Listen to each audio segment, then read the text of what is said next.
Hello again, Struck Quap. Welcome back to another evening or day, depending on where you're from of streaming. I've just realized I reached the number of the maximum number of slots, hero slots on the test realm, and I couldn't make what I was planning to make today, which is a Dusk Mage Electrode. I can still farm two more slots. I can farm 2 more slots on the test realm. When I do the other contracts, but for now I decided to go on the live server instead of the test server as I was planning today, and just start leveling up a mage from scratch. And welcome Klaus, nice to see you. So I'm gonna be doing Electrode Dusk Mage here. Tomorrow I'm not gonna be making a build video, so I don't mind actually doing that today, starting fresh with a new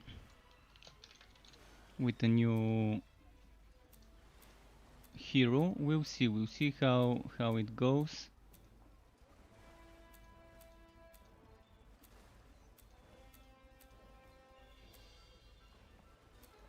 But yeah, let's do a Dusk Mage with Electrode.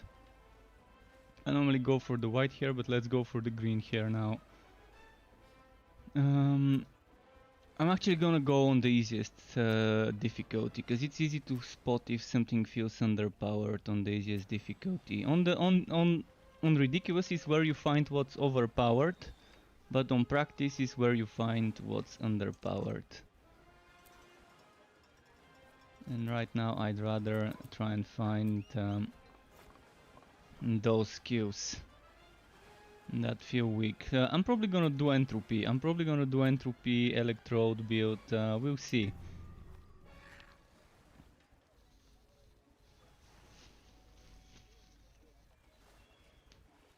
I wanna do that extra shock damage stuff.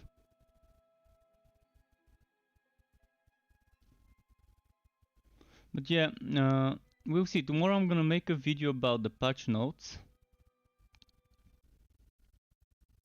So there's not gonna be a build video tomorrow. That's why I can make sure that I'm just testing stuff, enjoying the patch today, and I'll see if there's any differences between the test realm and this build that we're playing over here.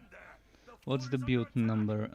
Build number 94278. Yeah, it's definitely a different build. I think the other one was 271 maybe.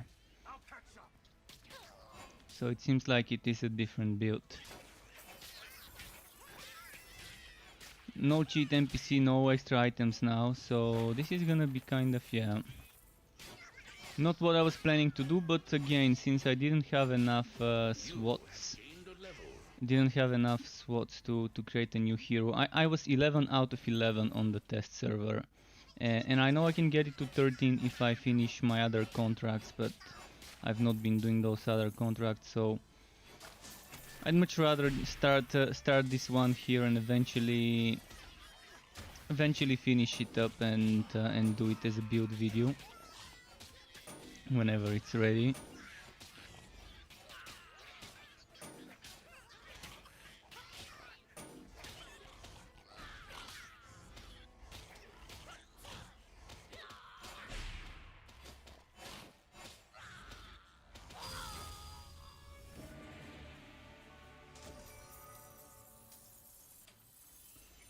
So what have we here? Thanks for your help, recruit. We couldn't have defeated Yapper without you.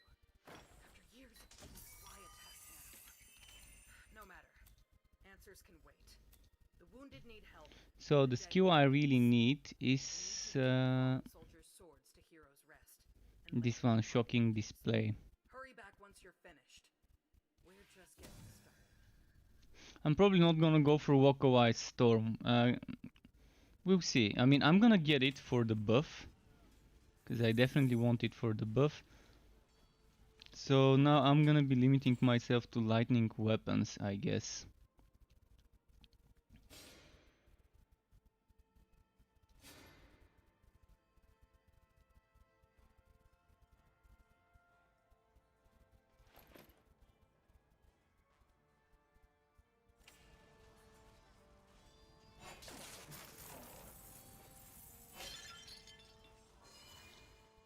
So let's see.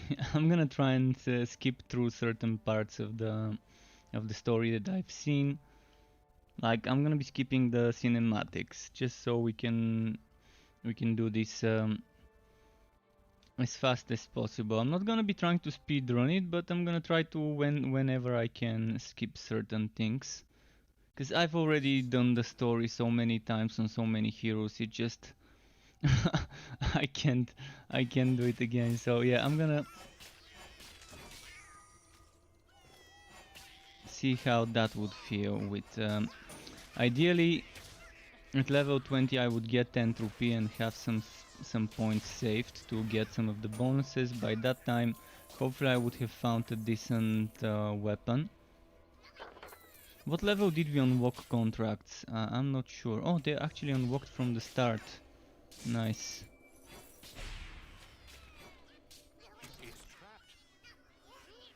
I'll take this one just to see it.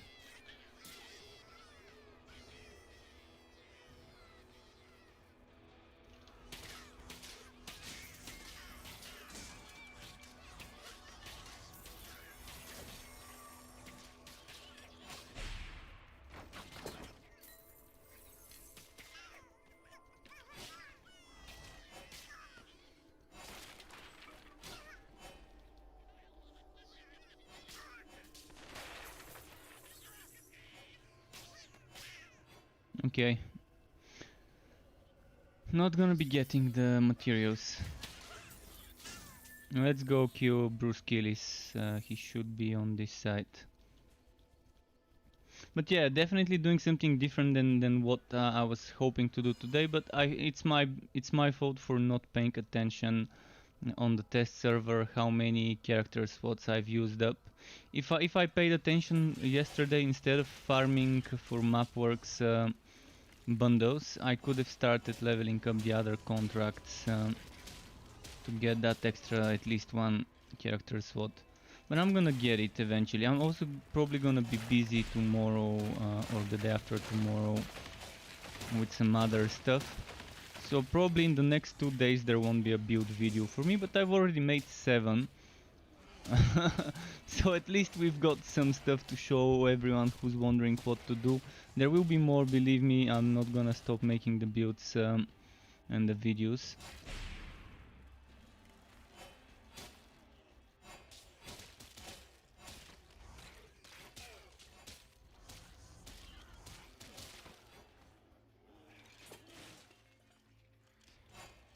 I gotta make sure I'm not missing some of the gravestones. I always miss them and then I have to return.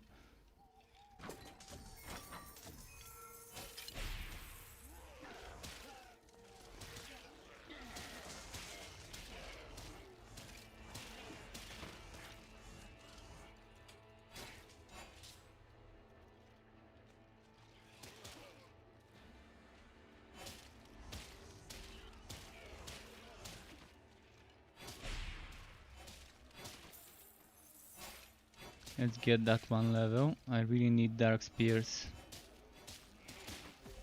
Level up.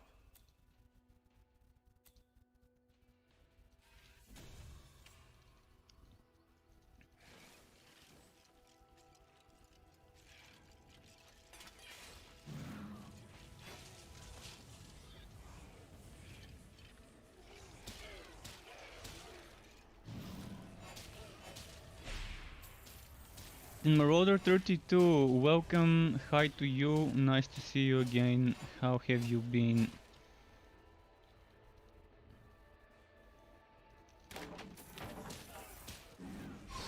Did you struck up? Did you guys decide what classes and subclasses you're gonna be playing first?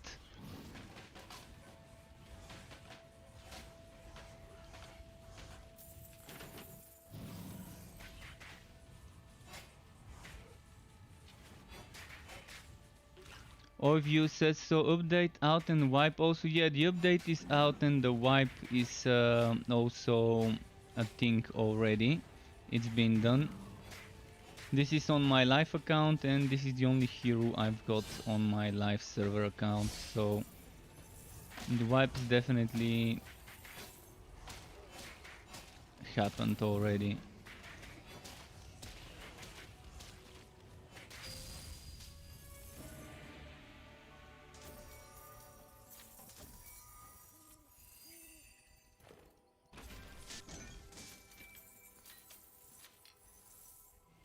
Alright, let's move on to the next. Oh no!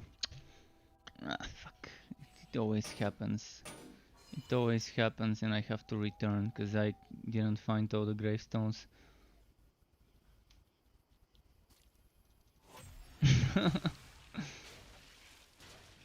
I'd much rather have a quest to kill skeletons and collect skulls or something like that instead of the gravestones. Oh, there's a gravestone here that I missed.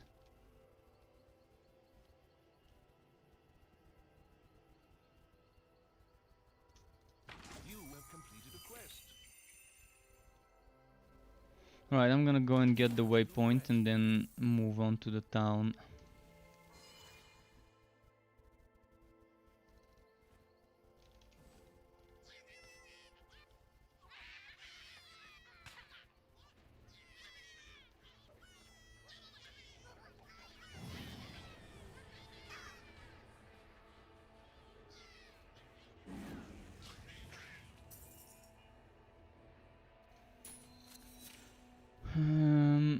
Travel point. You're probably gonna do Mage or Forged. Alright, Marauder, did you decide what relic you're gonna go for? I'm a big fan of the Blood Drinker. Right now, my favorite new skill is Drain on the Blood Drinker. Blood Drinker and Drain, I don't know, I really love it. I love Blood Drinker and Drain. You look pale. Can I offer you a drink? Oh, So I'm looking for electric stuff. I can't find electric, so maybe until I boost up my electric I can use something like whatever strongest.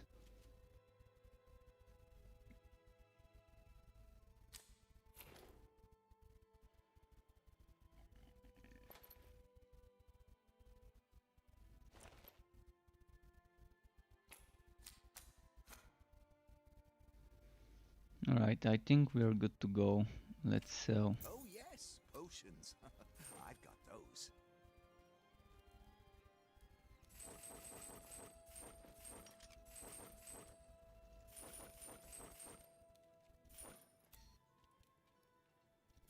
Oh, I'll be seeing you soon. Potions for you, potions for I'm your gonna little friend. go for defense rather than HP. And who do I need to talk to? Gray. May the fallen soldiers rest in peace. We're all grateful for your help, Recruit, but we must resume our mission. I need you to gather There's still medicine that for book short. that shows me I've got There are an a lot of unspent sick skill people back in point. Redhaven County. Are you up to the Oh, I task? need to talk to the gambler. Alright. Quest complete. Coin. I'll see you soon, I'm sure. Wait, who's giving me the next quest? Captured by humans! Humiliating! Chief Quiet Lord will crush Yapper!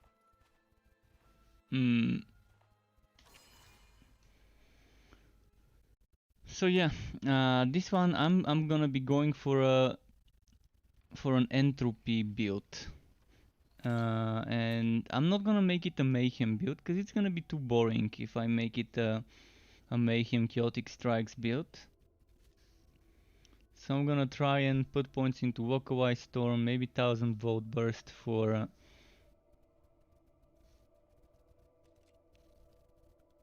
when I'm doing bosses, and I'm probably gonna invest into Conjure Electrode. I've never tested Conjure Electrode or Whitening Barriers, so I will be testing those skills eventually. I'm probably gonna end up testing Conjure Electrode first. But I need my base skills. I need my base skills before I invest too heavily on the relic side. I need tier 1 Shadow Step, or was it tier 2? I mean, I need tier 2 as well. And now we won't have the boots, the legendary boots for the mana infused. That's gonna suck, but we gotta wait until we find them. And we won't have the gauntlets, the celestial gauntlets immediately.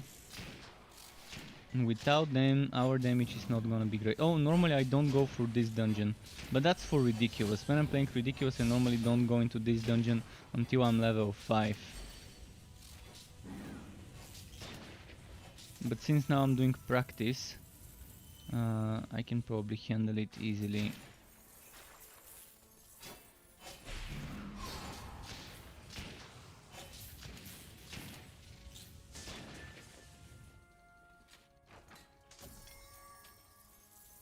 But yeah, right now with the changes to drop rates, blue and green items would be much more valuable to you. Especially if you're going for an elemental damage build, and I think you should be going for an elemental damage build. Because that's 50 or 25% extra damage, that if you're not using the passive, you're not getting that damage.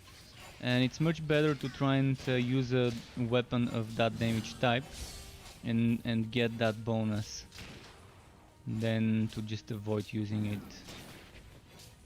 On two-handed weapons, that's such a huge damage boost if you stack this damage in the two-handed weapon, in the sockets, and in armors under flat or percent damage bonuses. Is there any news on official release? No, what they said today on the stream, they said that they don't want to say a specific date and have to push it back. So whenever they finish, they're getting close to launch, they will announce the date then. They're still aiming for this year, the end of this year. So they're aiming to launch the game before the year ends. Whether that's gonna be how it's gonna go down, we'll see. I wouldn't mind the game releasing next year. If it's not ready, I can wait. I've waited already more than a year, so I wouldn't mind waiting some more.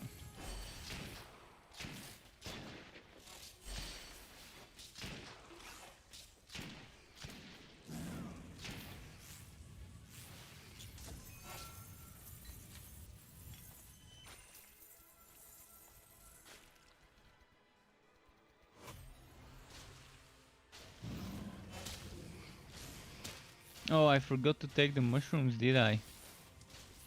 Maybe just one mushroom this time.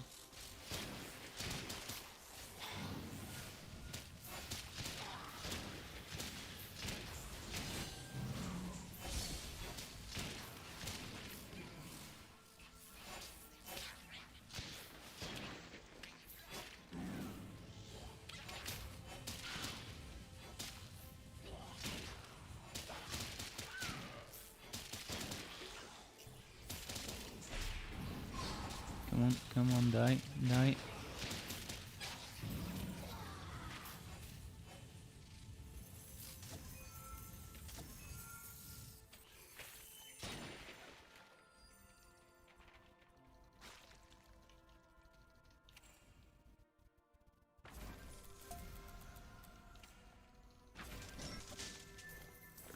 Unlocked some mapworks bags. Well, see, here's the thing. It's very bad that sometimes there won't be mushrooms down here. I got lucky, or maybe they changed it. Maybe they changed it so that all the mushrooms are in this room. Before there used to be mushrooms up there and up here, and there used to be something that you take to get down here. There used to be a way. Now they made it with a warp. Warp seems like an interesting change to this level, and making all the mushrooms at the boss room. Because if the mushrooms were not at the boss room, someone might have ended up warping without looting them. So they made it so that you don't need to loot the mushrooms before you've killed the boss, and that all the mushrooms are down there. Interesting change to this quest. I definitely won't end up missing mushrooms now, because before I would kill the boss and then realize I've missed a mushroom, and have to return all the way to the entrance. Which relic is best for Sharpshooter? Well, that really depends. What type of Sharpshooter do you want to go for? Do you want purely damage? Do you want survivability? Do you want crowd control? Do you want more summons? Are you going for a summoner build? I mean, there's so many questions to ask. There's no one best relic. It's more about a best relic for a specific type of build. So if you're going for a summoner, obviously you would be going for Bane if you want minion damage. If you want healing, I would go for Drain. The draining build I uploaded today is pretty fun. I really love it. It gives me okay damage. So you have to decide on the damage type you want to go for.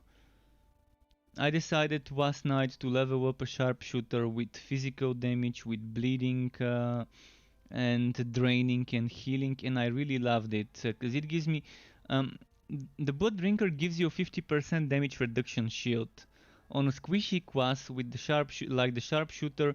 That's for me a great relic. I love it. It gives me some survivability on a class that is whacking in that department, so it's filling up the gaps, I guess, in a way.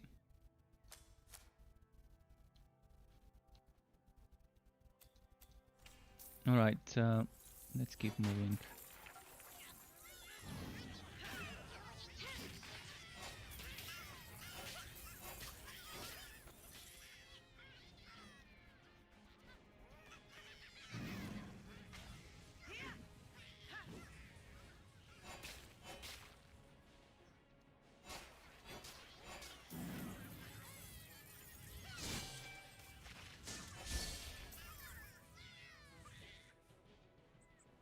Okay.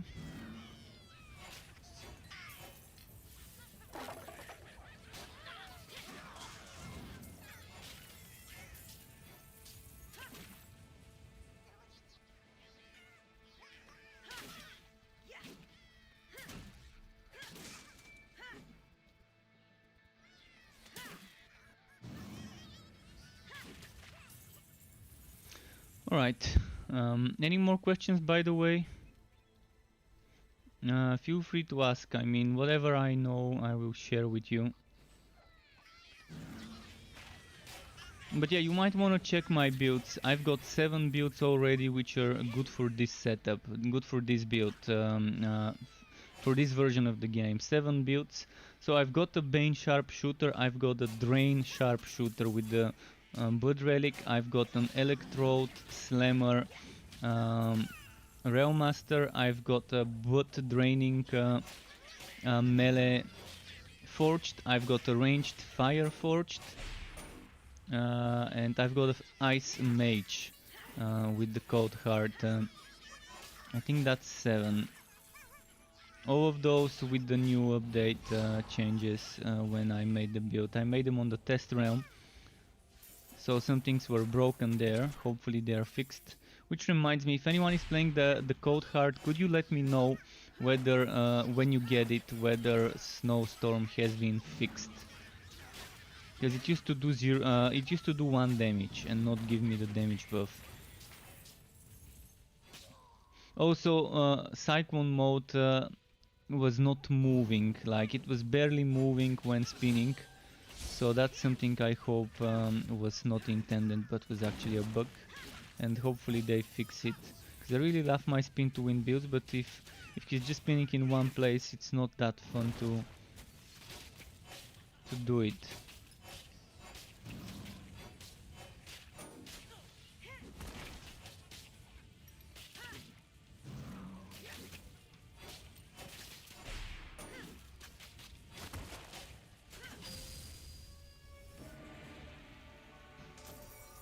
Right, what have we here?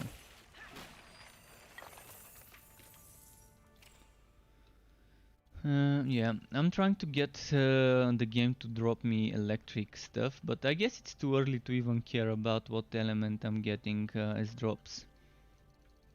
Finally, Wavish, which class is best for summons?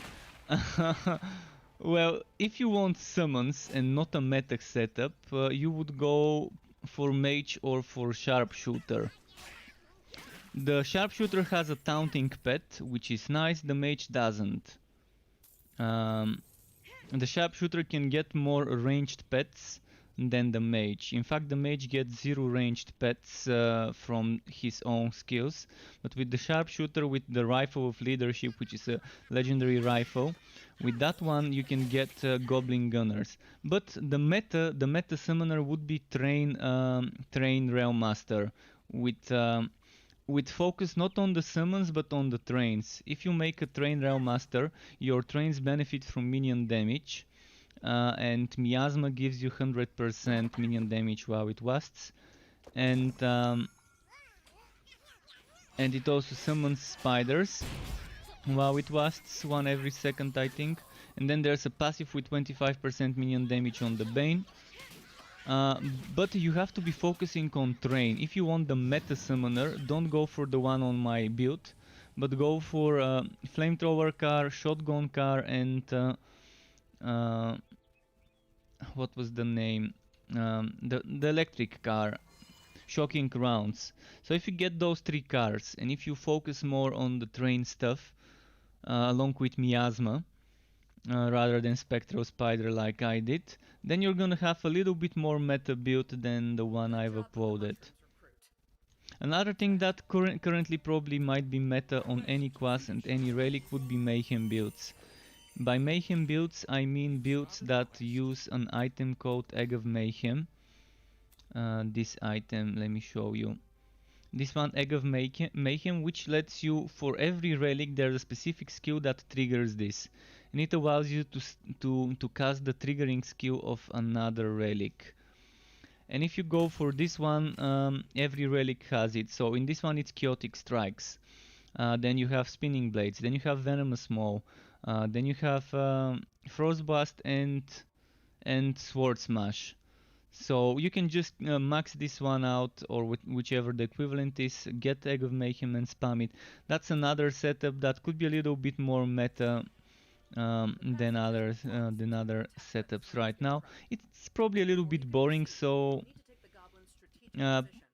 for new players maybe it's nice because it's something easy. It's just you spamming a specific skill most of the time. But yeah, many people might not want that. But I think the Bane train, where you're focusing on the train, would probably be the super easy mode setup, where you're walking and things are just dying. It's probably gonna get nerfed, most likely, but until it does, enjoy it. If you want something more meta, that's probably the setup.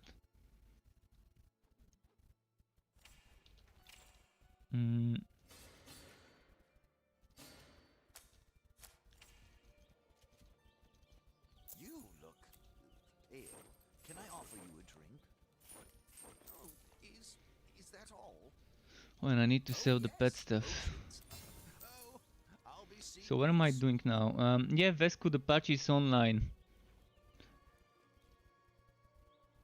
And yeah, you can play with whatever you want right now. You can go in Vesku and play as much as. For how the Ice Mage is, the Ice Mage is pretty fun as well. I loved playing on the Ice Mage, even though it was just my second playthrough after the patch. And it took a while to figure out how certain things work. Alright, who am I talking to now? Travel Passage, alright, then my portal.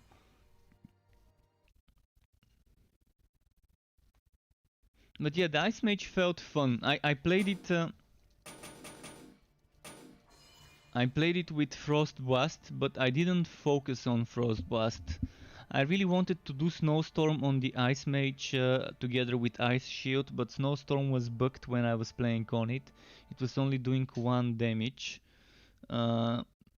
so I unspec'd from it. But Ice Shield I really liked. I really liked Ice Shield on the Ice Mage. It felt fun. The problem with Mage is the class that currently needs to invest into white and dark skills on any build the Mage does, to get the most out of it, and the mage is the one class that needs the most skill points to get a build ready. Most other classes probably can get away with not having more than 60 skill points, but with the mage it's definitely hard to make a build with just 60 skill points without it feeling incomplete. And that's because they've made the Celestial set gauntlets to depend on the light and dark buff. If we could get that 200% damage bonus without having to depend on the dark and life charged buffs, the holy and unholy charge, then people wouldn't need to invest that many skill points into the light and dark tree. But I'm gonna explain it in detail after killing this boss, so you would understand what I'm talking about, why the mage kind of feels incomplete without enough points. So first of all, the Celestial Gauntlets I was talking about is this thing. While light buff is active, gain charge of mana overload, which gives you 100% increased damage and 50% increased mana cost. When dark charged, you get the exact same thing again, so that's a total of 200% damage and you get 100% increased mana cost. And when you're playing on the mage, you would want that. It's the best source of DPS on the mage. It's kind of a must-have item, either equipped or in the legendarium.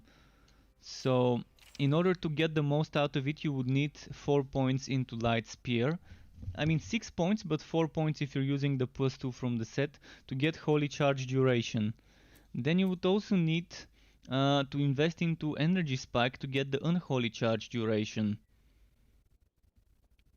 And that's 8 points that are kind of a must-have for any build. I mean, you can go ahead and not take the charge duration, but that means you're not gonna have this extra damage buff lasting for as long as you might want it to. Then there's the mana regeneration, which I think is a must-have as well.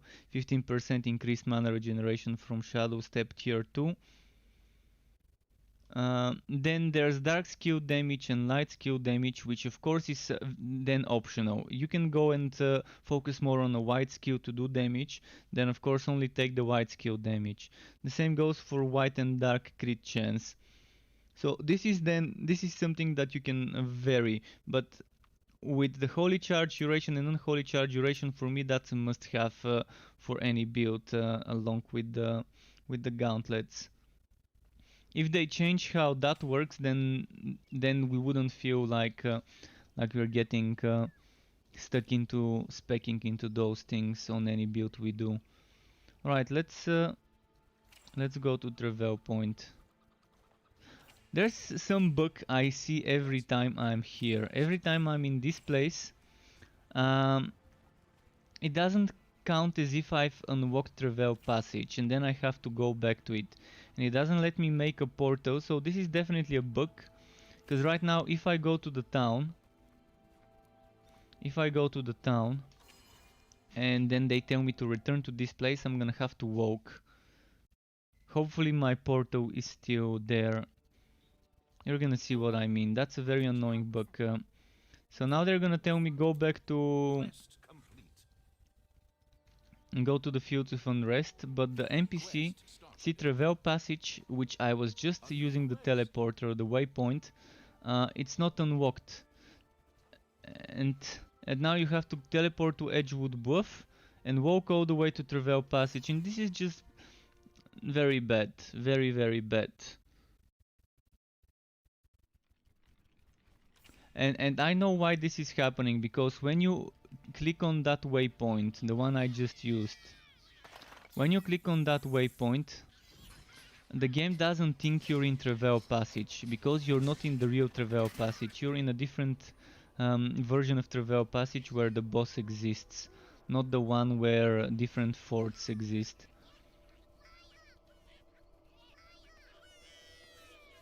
And that's why it doesn't unlock the waypoint for you. Now I have to do all of this running around. I think I reported this like a month ago. I think I reported this like a month ago. Did I forget to report it? I might have forgotten to report it and just written it down on a text, but I do think I did report it. Well, in any case, hopefully they fix that soon.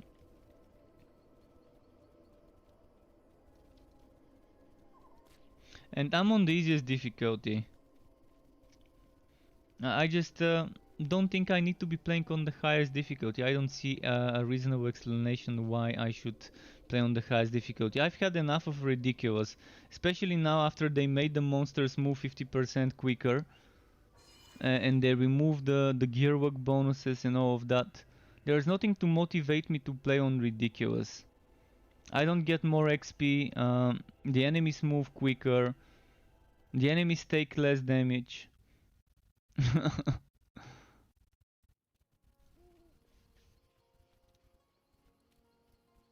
I don't get more wood.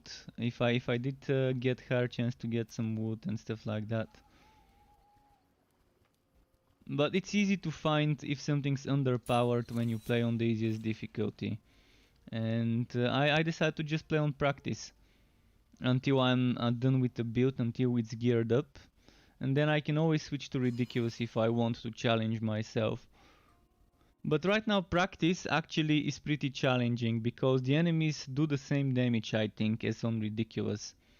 It's either a bug or I don't know, but I get 1-2 shot on practice as well. I only do 30% of my damage on ridiculous, but yeah, thank you DS, how do I read this? Jitsky125. Thank you, Jitsky125, for the follow. Welcome to the Struck Club. But yeah, right now you do 100% of your damage on normal and practice, and on ridiculous you do 30% of your own damage.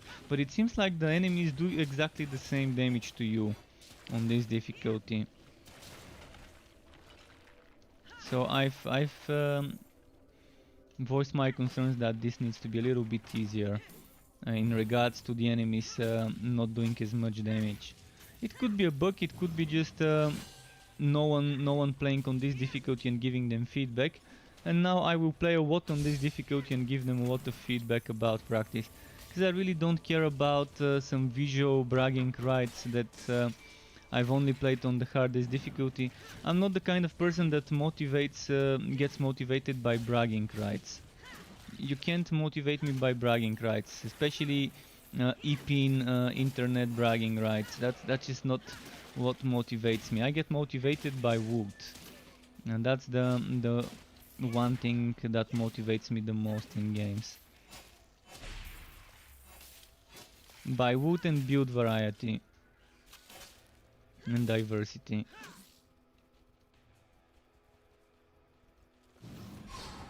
And that's why I don't like the new endgame, because there is no additional rewards from it. There's increased difficulty to the map works compared to Fazir, but yeah, I'd much rather do the easy difficulty map works instead of do Fazir just for bragging rights. Until they add more rewards to the Fazir, and keep in mind Fazir is new. Fazir is something that it probably hasn't been a month since they've added it, so there's obviously gonna be some improvements to it over the next 2-3 months. Hopefully we see some reward improvements and some more balancing. They've already rebalanced Fazir. Some modes had 40% chance of the enemies to spawn with a specific modifier, but I think what they really need to nerf is fire and poison damage over time fields. They're overpowered on every single difficulty. They do just too much damage right now. I'm talking about spiders shooting with fire on the ground and leaving a hazard, or with poison, or I'm talking about enemy dying and leaving a poison pool. Or an enemy using blazing modifier. Those things really need to be kind of rebalanced right now, because they're just making the Fazir not a pleasant experience, even on practice.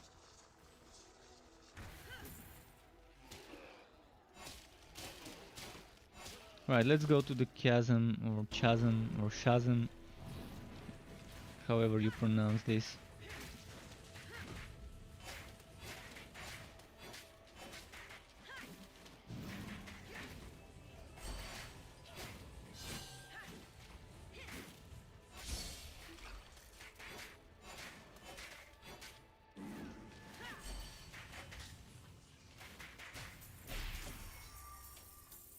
Oh, pet skills, I keep forgetting about them. What levels did I get new pet skills? 9 and 15 was it? 10 and 15, okay. 10 and 15.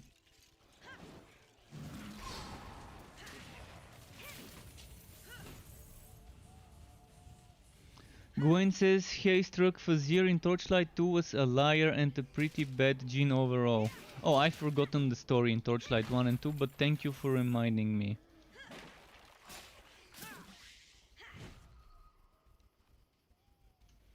And the random black guy is checking my builds. Keep in mind I've got 7 builds for the new patch already.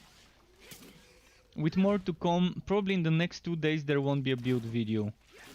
Because I've already reached the maximum number of SWATs on the test realm, and I need to do some contracts on the test realm to unlock 2 more SWATs. That's why I'm playing on the live realm. I was planning on streaming this build on the test realm, but then I saw I'm 11 out of 11 hero SWATs, and I haven't done the other contracts to unlock the other 2 SWATs. And just decided to do it. And tomorrow I'm making a video about the patch, like an overview summary of the patch notes, as I normally do. And I also think I need to travel to a specific place tomorrow or the day after tomorrow to talk to some people, so I may not be at home for a few hours and not have enough time. So let's say in the next 2 days I'm not gonna make builds, but starting what would that make? Starting Thursday, I'm probably gonna have a new build video on Thursday, most likely. We'll see. This one would be the next build video that I make, this hero. Maybe by that time I would have leveled it up. And I've just realized that the public test realm and the private test realm share the same character slots. If they didn't, I would have been playing on the public test realm. But yeah, right now my biggest problem with this game is we don't have 20 hero slots, and there's 20 different hero combinations between class and relic. And if we had 20 slots, that means you can have one of each archetype. I call them archetypes, so you can call them whatever, but yeah, the relic plus class combo. You have 10 slots with 3 additional slots unlocked by doing contracts. I really wish we had 20. Like 17 with 3 unlocked with contracts. Or 15 with 5 unlocked with contracts. Or whatever number we get, as long as the final number is 20, I would be pretty happy. I know it's all stored on a server, so more character slots means probably more vote on their databases, but I doubt that there's gonna be many people that are gonna fill up all 20 slots. Most people stick to 2, 3, 4, 5 heroes at best. I'm probably one of the few people who would use 20 slots and more if they could, and level them up to 60 and play with them on a daily or weekly basis, switching between heroes.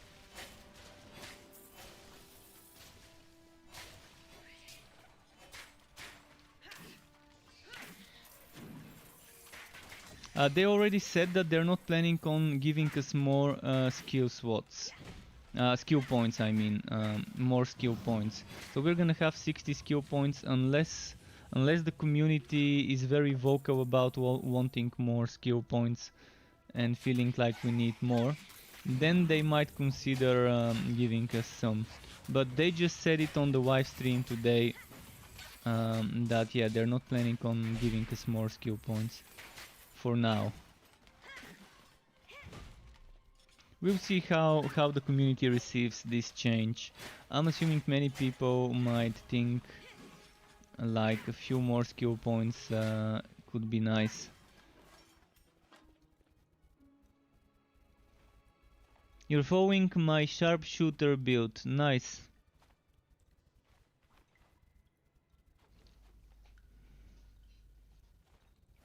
They took the gear bonuses on Ridiculous? Yes, indeed. Ridiculous right now is not worth it. The only reason why you would want to do Ridiculous is if you care about bragging rights, about the badge.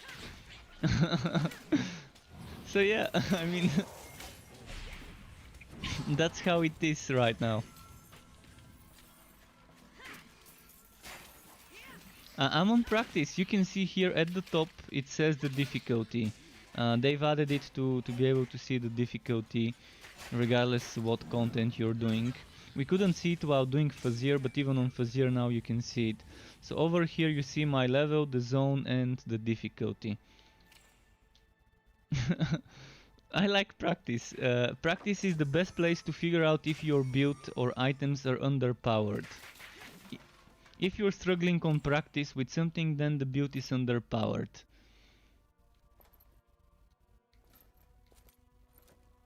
And I'd much rather report things that are underpowered first to get them buffed up if I find those out.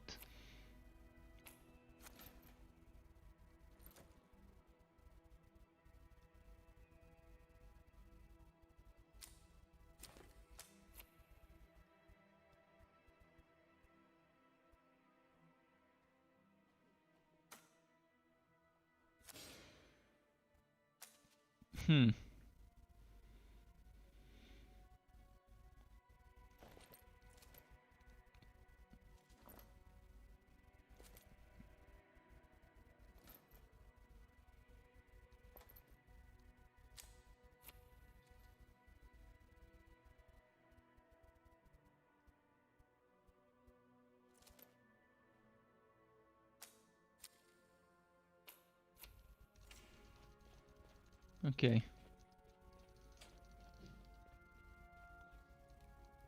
What about the pet one? Oh, you're following my pet build. Alright, the pet build, keep in mind that you really want in any build to invest into the 50% elemental damage. So for this class it would be shocking display, and then to get that type of damage on your item. So if you're going for the pet build, it's Spread of Death, I think. I think it was called Spread of Death, and with Spread of Death you get it to level 5, that's 50% poison damage. Then you get a weapon that gives you poison damage, like for example this one is Ice and Electric. You would want there to be poison at the top, poison at the bottom.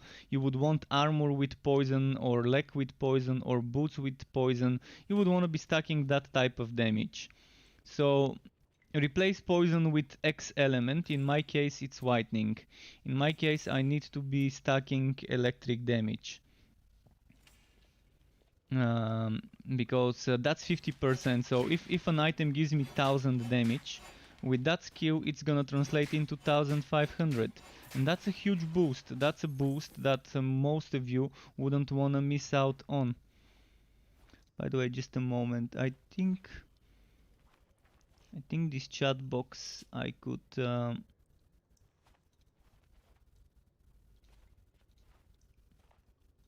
just a moment. I think this chat box might be a little bit too high. So let's make it like this.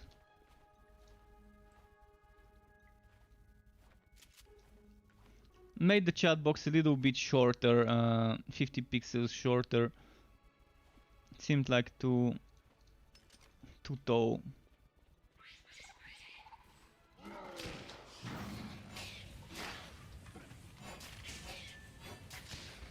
But the pet builds can be very fun for endgame as long as you get the right items for them. For the Sharpshooter pet build, your damage could be coming from summons. It could be coming from the summons, but targeted strikes is always a good skill on a sharpshooter for extra spamminess when you need to build energy and things like that. Even at level 1, targeted strikes is a great skill on the sharpshooter right now.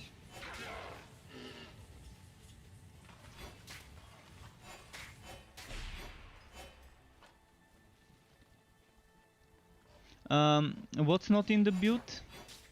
It should be there. It should be there. Which build are you referring to? The infectious summoner. I'm assuming you're talking about infectious summoner. Let me see what's not in the build. Just a moment. Shit, I need to hide where he can't reach me. Can he kill me here? I think he can hit me even when I'm here. Alright, I'm gonna have to kill this enemy and then I'm gonna check the build on my website and in the video to see. Keep in mind, when I recorded the videos of those builds, in most of the cases I won't be level 60. In fact, I think in every case I'm not level 60.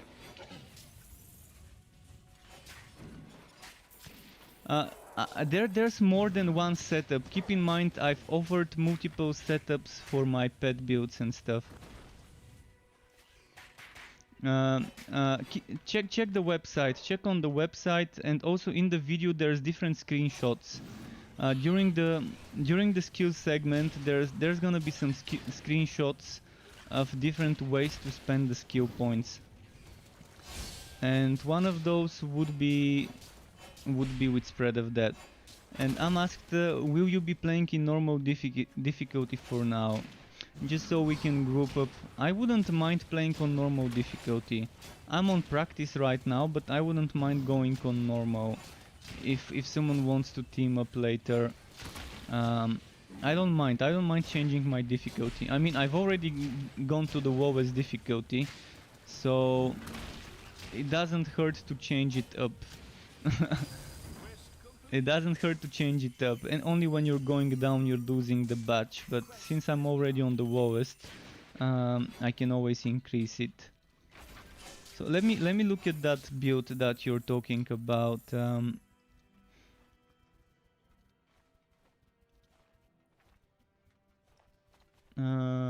Infectious Summoner. I'm gonna show you my browser in the meantime.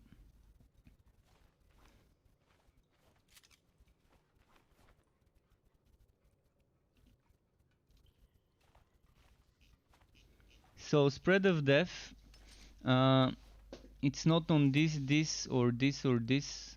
Okay, yeah, it definitely is missing. It definitely is missing, but let me see how I could rework the skill points for Spread of Death. Let's say this is what we've got. I would say remove 5 points from Scout's Bones. Keep Scout Bones at level 1 most likely. 1 plus 2. I would say Scout's Bones 1 plus 2 is the best way to get points. So you don't need the triple bows in Scout's Bones. You don't need the triple bows in Scout's Bones. You can have just as good of a setup with the tier 1 bonus of Scout's Bones. So remove the points there and get Spread of Death.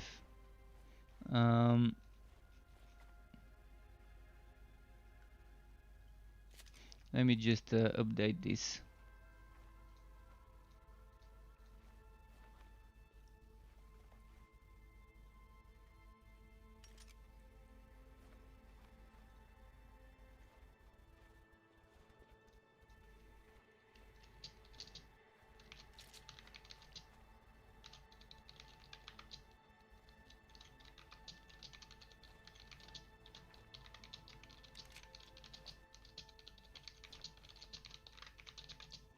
Alright, something like that.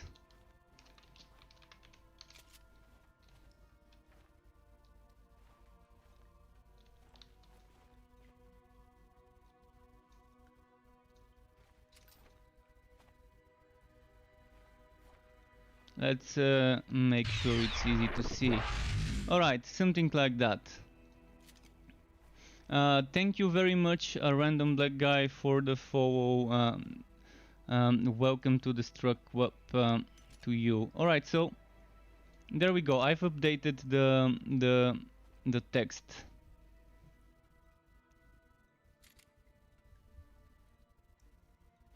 So hopefully this this helps you figure out what to do. Just a moment now, back into the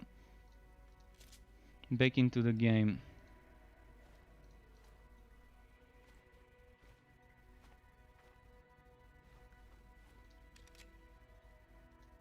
There is a little bit of a delay on the stream, so keep that in mind.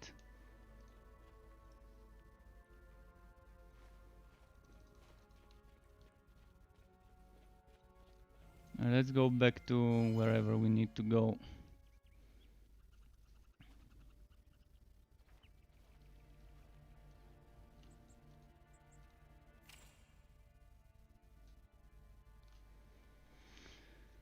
More defenses, physical damage. I'm trying to get something good with electric damage, but it's just not dropping much good stuff. The best I've got is this with 9.1 and this with 9, which is even worse.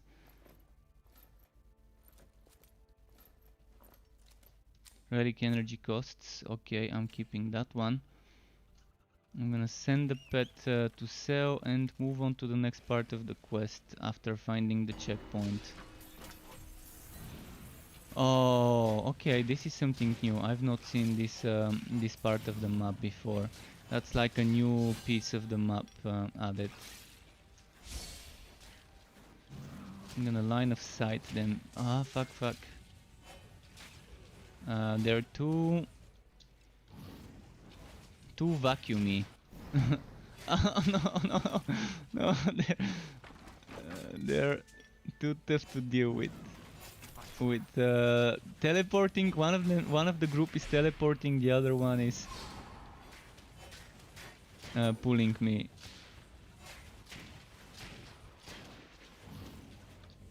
Fuck. Come on. Kind of an interesting combo of elites, and they're all skeletons with bows, so hard to kite those.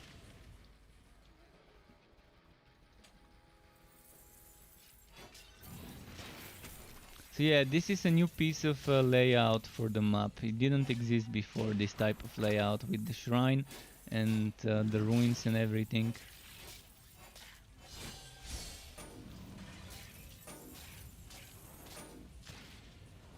Teleporting rangers and gravity melee skeletons.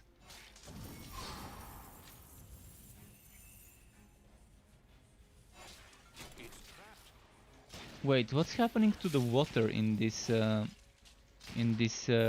part there? It's glowing. We've got some glowing water. Okay, it's not glowing now, but when I go here it's glowing. What could be causing this? Could there be some sort of HDR effect up white that's messing with this water?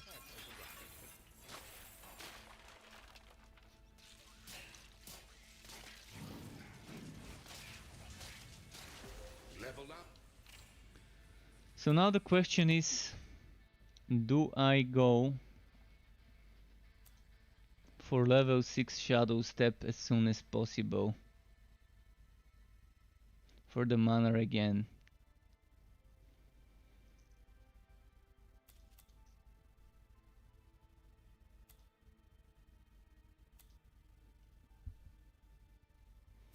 This build I want to make a entropy build, but I'm probably gonna keep getting Shadow Step.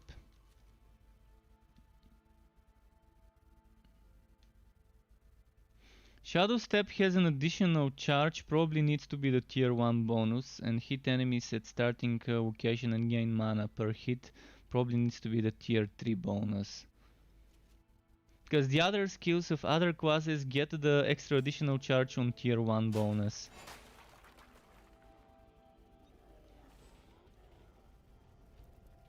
You're on Ridiculous. Well, yeah, on Ridiculous with some classes things die easy. Sharpshooter and Mage in particular are very great at the start of the game on Ridiculous.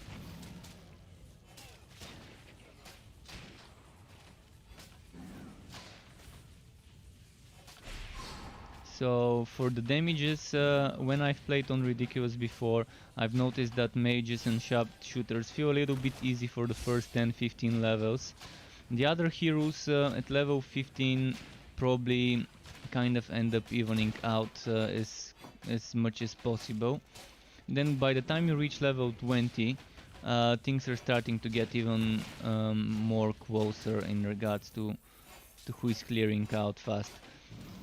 It's just that Forged and Realm Master need more investment of skill points to become strong enough, regardless whether it's relic investment or class investment with those points.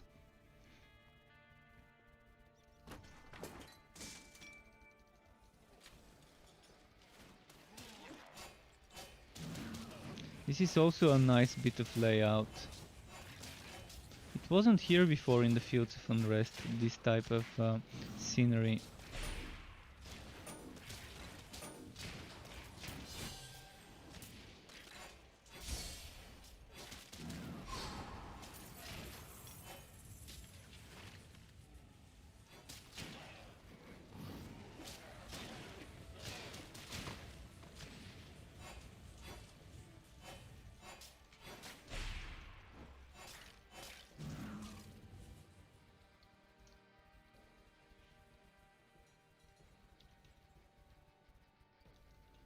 Let's move.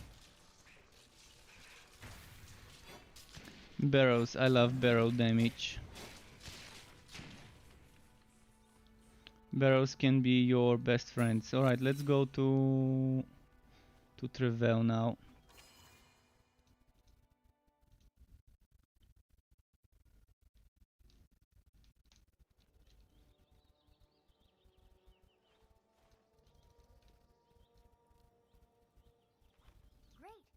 Plant this humble seed in your fort, and it can grow into a majestic luck tree.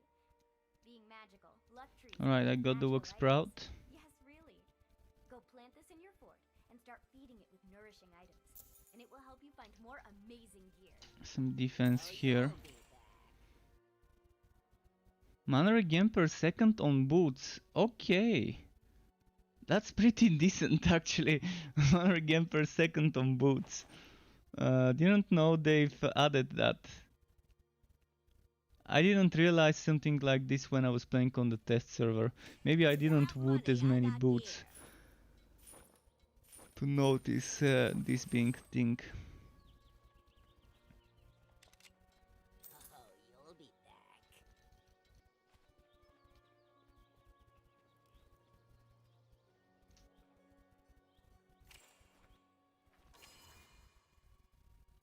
Does the weapon matter along a poison? As long as poison is there, it doesn't matter what weapon. The Bane has a passive skill that can give you, when wearing a staff, extra 25% damage to relic active skills, but I don't think it's worth the investment, because on a summoner build especially, you really need those skill points.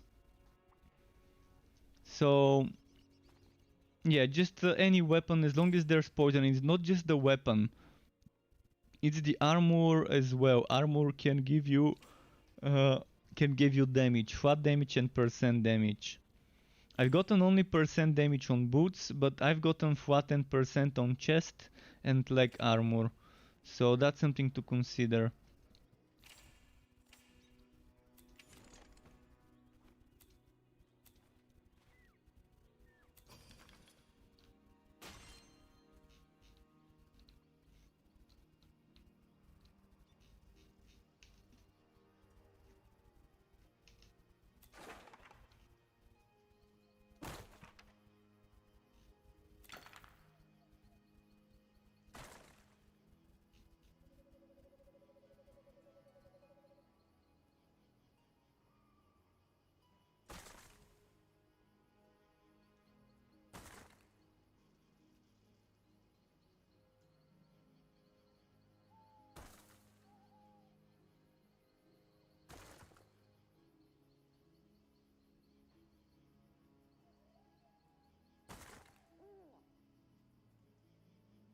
Okay, Enchanter. Where was the Enchanter? Functional. You have finished a quest.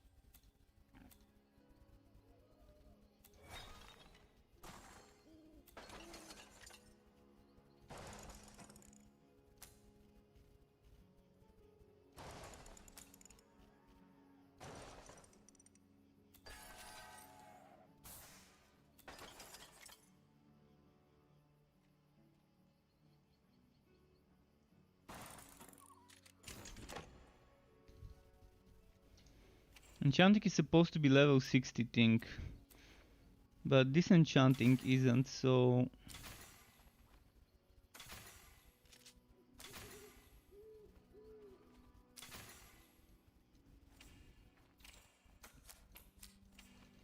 Let's move now.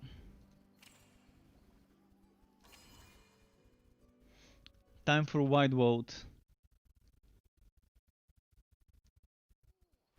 And I'm glad you think so. I'm trying to do my best with those guides. I mean, there's obviously sometimes things I miss and forget in my builds. For example, the Summoner build was the first build I made. And I didn't think that this 50% poison damage would apply to any type of poison damage. I thought it was just to spread of death itself. But then when I started playing on the other heroes, I tested those skills and it ended up showing me good results, and then I realized, alright, so the first build I made after the patch definitely didn't have the experience with it. But yeah, as soon as I figured it out, I decided to just write down the suggestion to use Spread of Death and to make sure I'm mentioning it on the other builds. It's great. I mean, 50% damage is amazing. Only the fire and the cold relics have 25. Poison, shock and bleeding are 50% extra damage. Wait, where is White Vault? Why am I not seeing him? I think he's over there after the waypoint.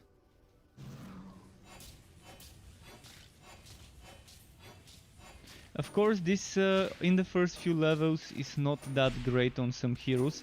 On the Sharpshooter, it's probably a great skill in the first few levels because Scout's Bones is poison. But the thing is, you need a weapon with poison as well. And I like how the Sharpshooter gets an additional charge of Ghost Visage with the tier 1 bonus, whereas the mage needs to get tier 3 to get an additional charge. It feels kind of not very well balanced with the teleporting skills. And I think with the Forged, we also get that extra charge of ramming robot at tier 1.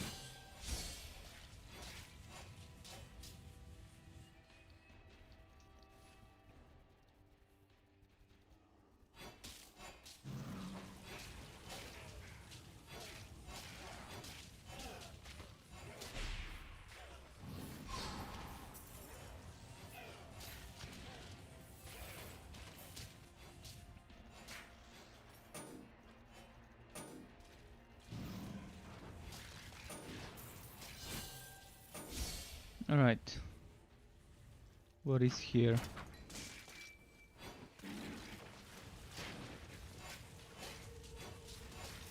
And now with the nerf to drop rates, you're gonna be seeing much less legendary items.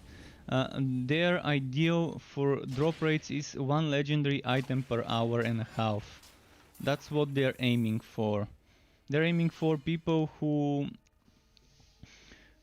are average to be getting 1 legendary per hour and a half. Or 1.5 legendary per hour, something like that. It could be 1.5 legendary per hour, but still, when you're low level, you're not gonna be getting as much as when you're high level in any case, so it's gonna be much less than 1.5 per hour. Most likely you're gonna be getting 1 in 3, 4, 5 hours of playing. For the first few levels. And that makes blue gear and green gear much more valuable to you as you level up.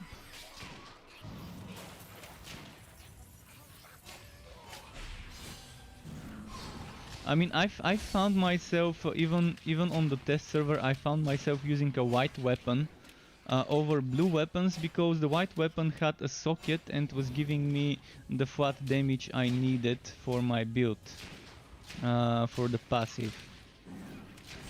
Savitar, yes, the wipe has already commenced, so you can go ahead, update the game and start playing. Until the next wipe, which will be at the end of early access, which would be sometime this year. Sometime this year they're planning on releasing, unless they need to delay again.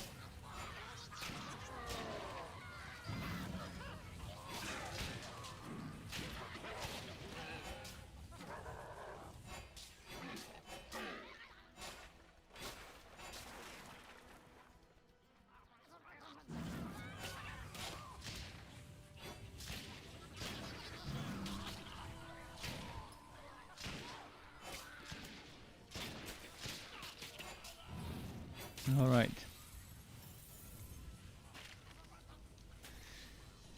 Nikki is saying защо така Vesco, which means why like this or why so Vesco. And Vesco is saying the game doesn't want me to play it. It crashes every time I try to go back in town. Why really? What could be happening? Are you getting the Unreal Engine crash reporting? Or is something else happening? My suggestion would be try and restart the PC and see if that keeps happening. Although it's probably something related to the settings. Make sure to check your video settings.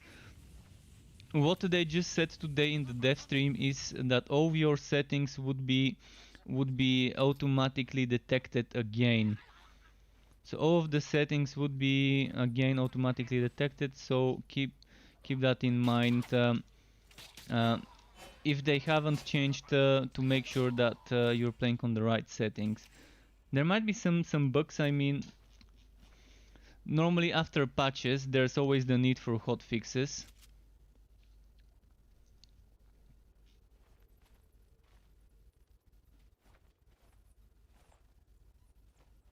Not sure what retargeting is.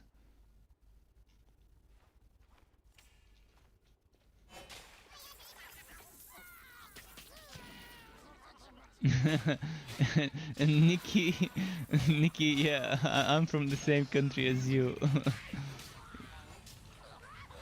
Nikki is saying that the streamer is one of our guys. Yes, I am. But yeah, try to keep the chat in English when possible, by the way, so that people on the stream could understand what you're saying. And that Bulgarian language, yeah, we understand each other, but some of the other viewers wouldn't understand Bulgarian on the chat.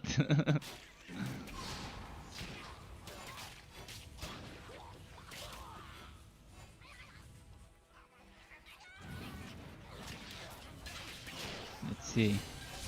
Should I just go for a wide vault? Actually, I'm gonna do it. I'm gonna go for wide vault.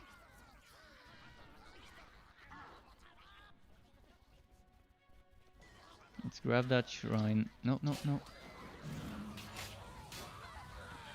Let's grab that shrine and run to wide vault.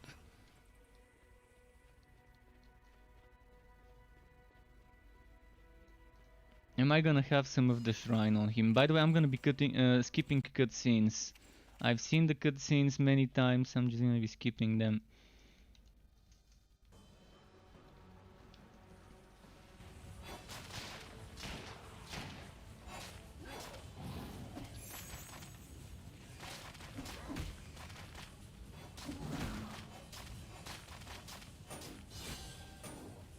See, I'm playing on practice and my damage is so bad. It's taking forever. Even on practice.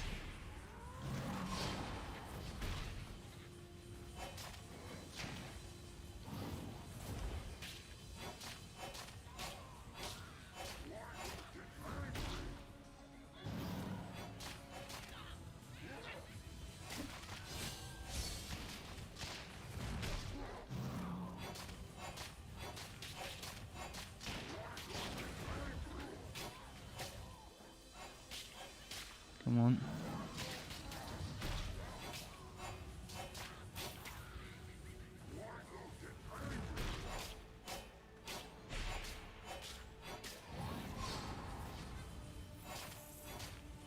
Come on, come on.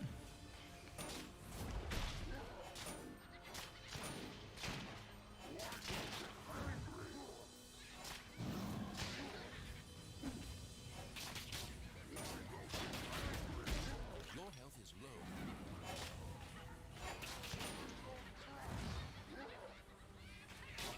Yeah, Vast Epoch's pretty great right now. With the Vast update, I think many people are enjoying Vast Epoch.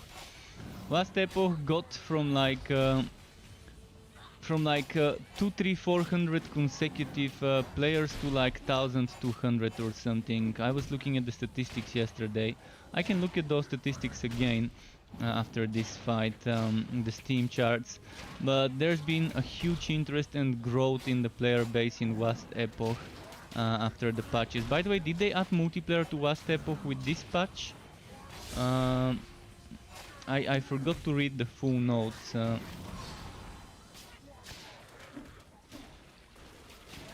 I'm wondering if they finally added multiplayer in Vast Epoch.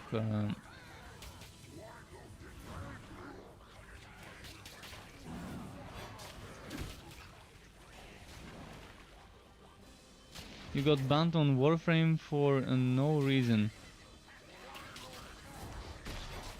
Wow, that's weird.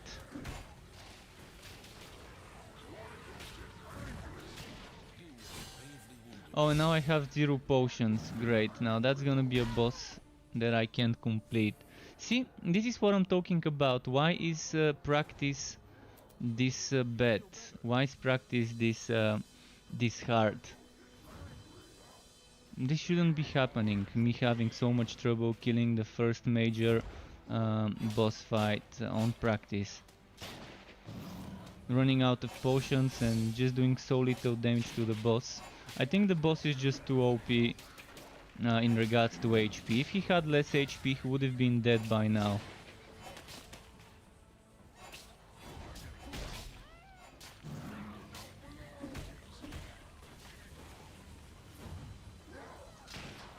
And that's due to me getting bad luck with drops as well.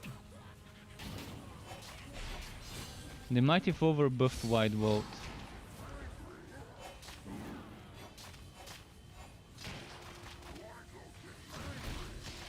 If I was playing on Ridiculous, I wouldn't think it's overpowered. I would say, alright, it's ridiculous, it's supposed to be hard.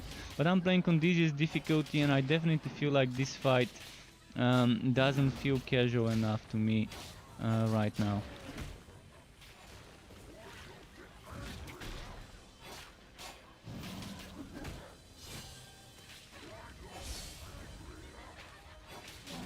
It's unnecessarily prolonged due to the boss having a ton of HP. Because I already see the mechanics, I can just dodge, dodge, dodge. Kill the spawns.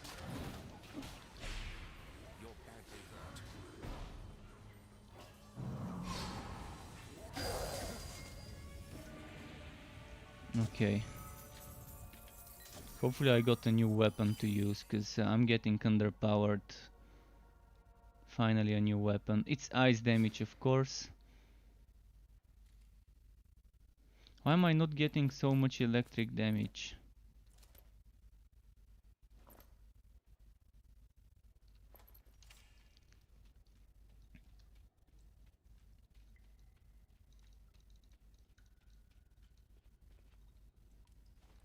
Project Diablo 2. Yeah, Project Diablo 2 seems like an interesting project. By the way, let me check the Vast Epoch patch. Not the patch, but the statistics again. So Vast Epoch jumped from on average between 500-600 players to peaking around 1,000 to 300 players every day after the patch. Which is pretty nice. That's like almost double the concurrent player base in Vast Epoch. Let's check Torchlight. I'm gonna share my screen with you to see what I'm looking at. So that's Torchlight right now. It's got 900 players playing it, from on average between 200. So yeah, between 200. It's been no more than 400 over the past week or so. Let's check 28 days if we can. Maybe I can't. But yeah. It's nice that there's a ton of people playing right now compared to before, but this is Vast Epoch. Vast Epoch, you can see normally around the last few weeks have been around 4, 5, 600 players, and then now it's seeing all-time highs almost. Alright, enough of this. Let's keep progressing my story.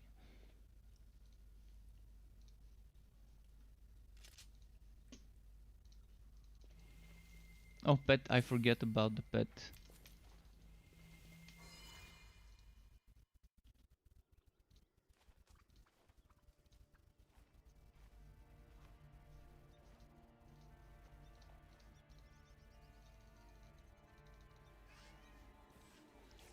Yeah, but does Vast Epoch have multiplayer is what I'm asking myself, because it's still, I don't think it got it. I think it's planned for a future update. So it still doesn't have multiplayer. But with the new affixes, you have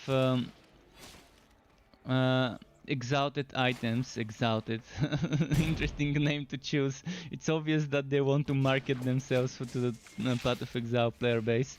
But yeah, with the exalted items in Path of Exile, not Path of Exile, in Vast Epoch, and those affixes you can't craft them. Crafting goes up to tier 5. With looting you can get tier 6 and 7 affixes in Vast Epoch now.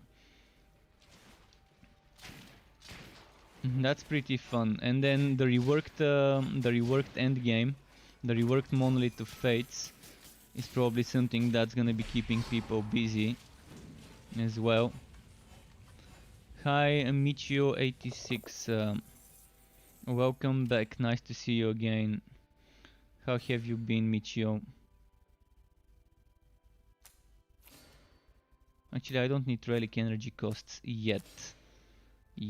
And that is because still not using relic stuff.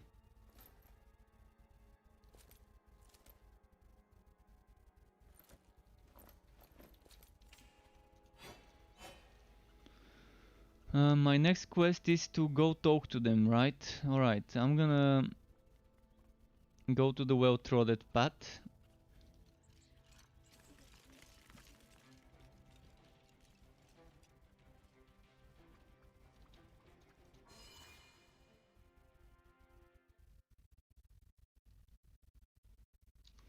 They've already wiped.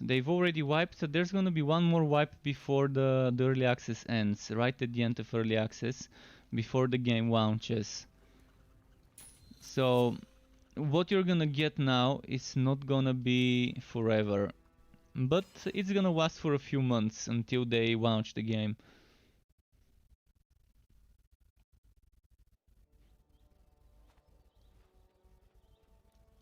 Potions for you, potions for your little friend.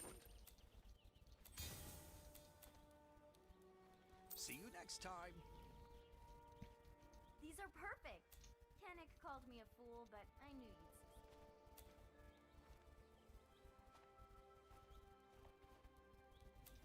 You have completed a quest. Okay. A new quest.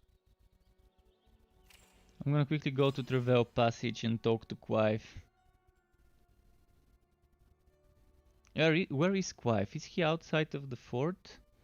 He used to be inside, but I didn't see him there last time I was there.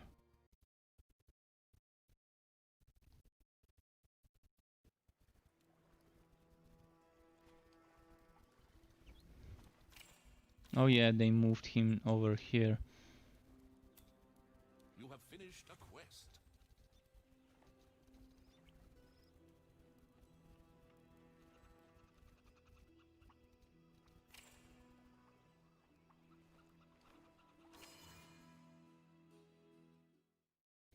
Alright, Firebelly Village. Let's go get us some more stuff.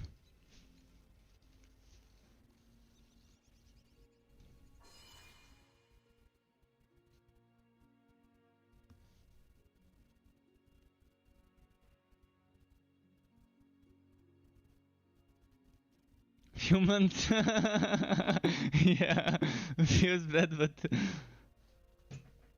alright, let's say several months. Let's say 4 or 5 months. I mean, 4 months is until the end of the year. So that's probably kind of a right estimation. If they really are planning on releasing this year. And they said they are. I wouldn't mind the game getting delayed and launching next year if it needs to be delayed, if it's not ready.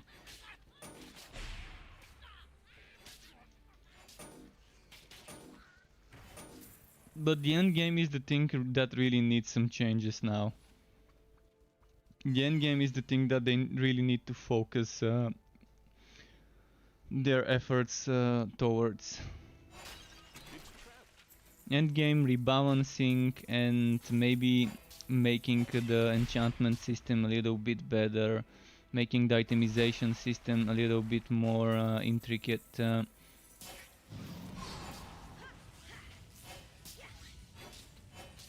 Maybe adding a rerolling system where you would want to be farming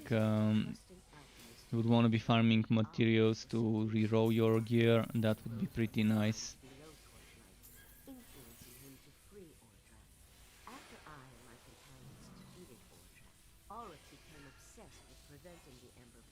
Okay, I gotta just rescue Hicks. I'm gonna go for him.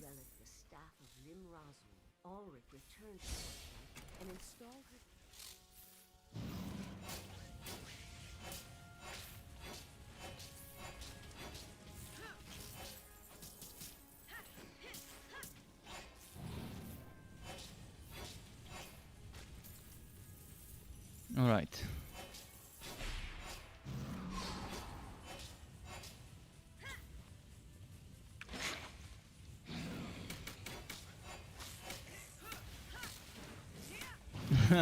Go and think 3 weeks.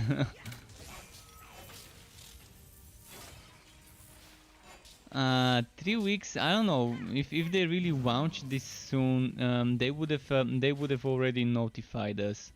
I'm assuming 1 month before they launch, they would know that they're launching and they would let us know as well.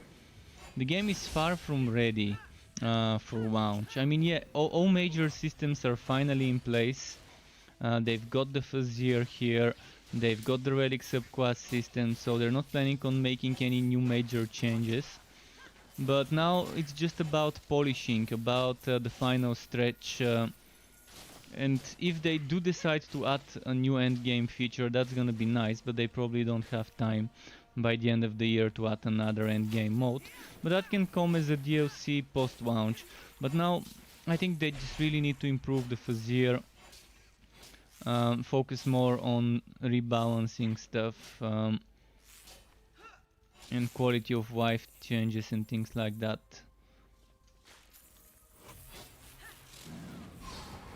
Because this is a major update, this is an amazing update. And by the way, did you notice they skipped update 13? They skipped update 13 and called this update 14. Someone might be someone might be, what's its name? I forgot the name. Superstitious. Someone might be superstitious, and from update 12 they seem to have jumped to update 14.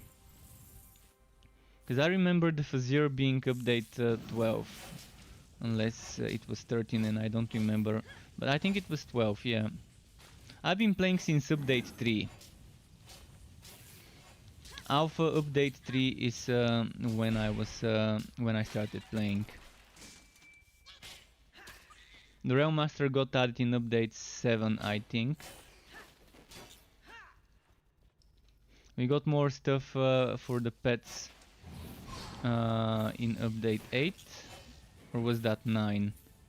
And maybe update 8 might have been the quality of life update. And the Sharpshooter might have been update 10, or I think it might have been update 10 where the Sharpshooter got added.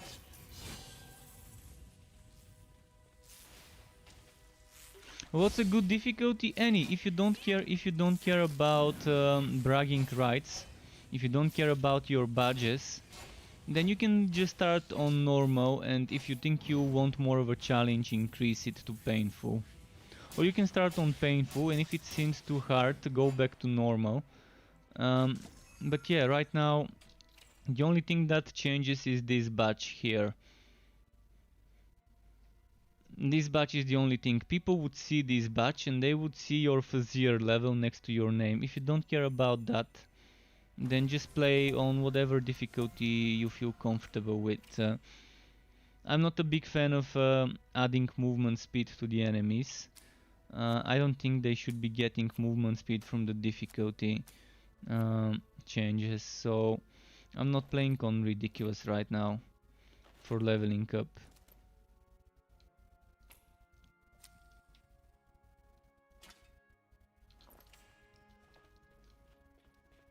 But yeah, they wanted to nerf the drop rates. They were noticing that people are getting up to like 14, 15, 16 legendary drops per hour for the meta players who are clearing stuff quickly on ridiculous.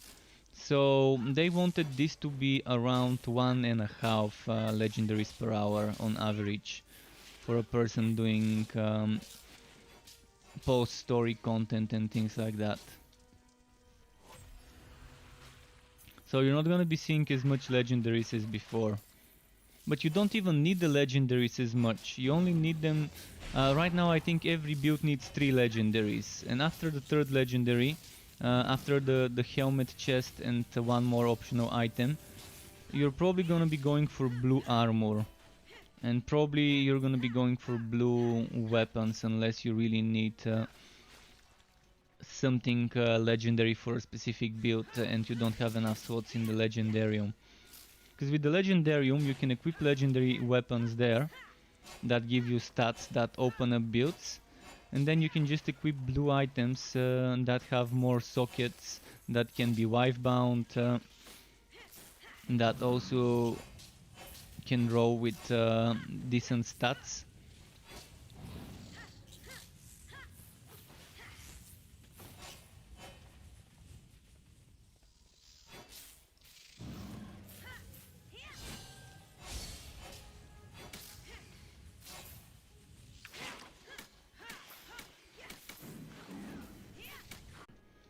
Wood shrines. You're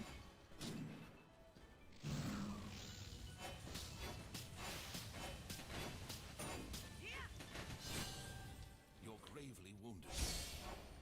Something like Diablo 3's curse chests would be amazing. Not exactly, but similar. Some sort of an event that you need to do to get some extra wood.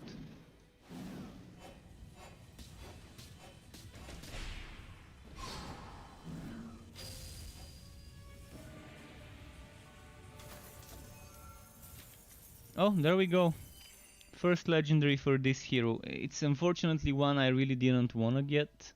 It's focusing me into damage with dark skills and damage with unholy bolt. Alright, let's play with unholy bolt now. I'm gonna respec from holy to unholy bolt.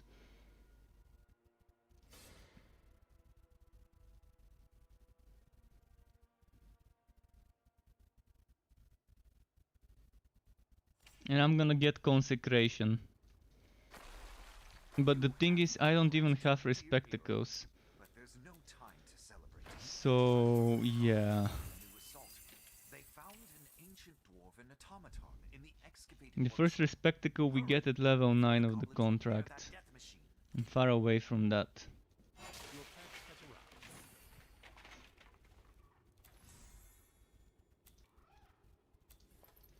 Your strength is returning.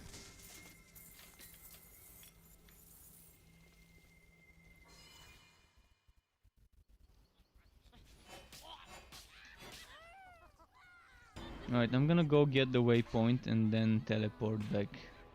I've only got one potion, so...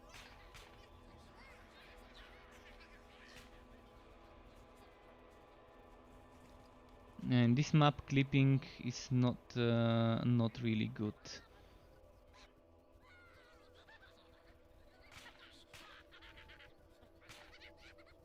I hope the waypoint wasn't somewhere there.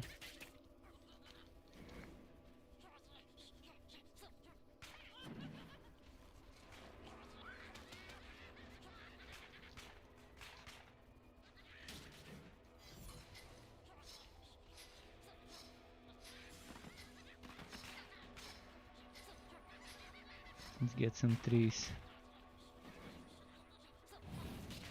So now, where is the waypoint? I don't want to go to the excavated workshop before getting the waypoint, so I can return easily to this zone.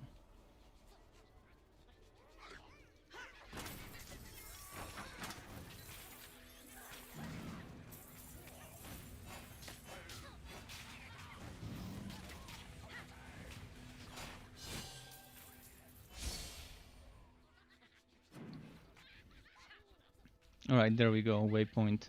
If I play with Unholy Bolt, I'm gonna get a nice increase, because this gives me Unholy Bolt damage and Dark Skills damage. And this is just amazing, stacking the damages, and I just need one Respectacle to get rid of Holy Bolt.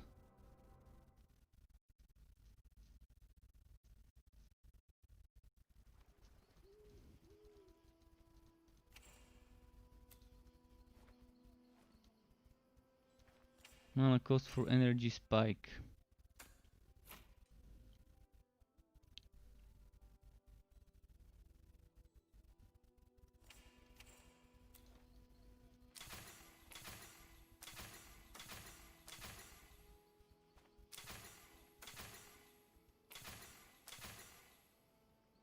Wait, never mind, it's gone. It's gone.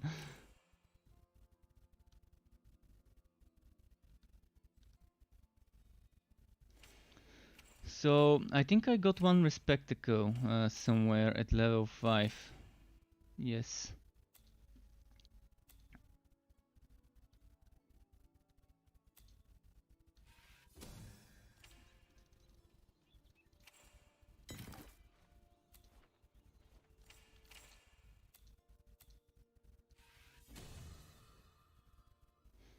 Maybe I shouldn't have removed my Holy Bolt, so I can use it to build stuff, to build up the dark buff.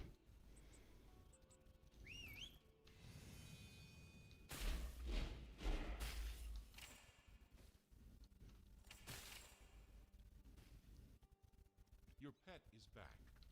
I'm still not getting the type of damage I want to get, though.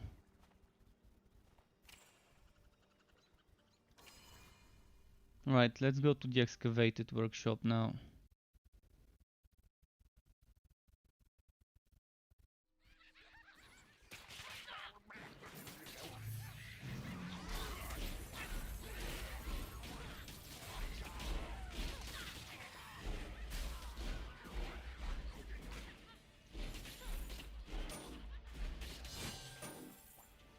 Right, let's see here.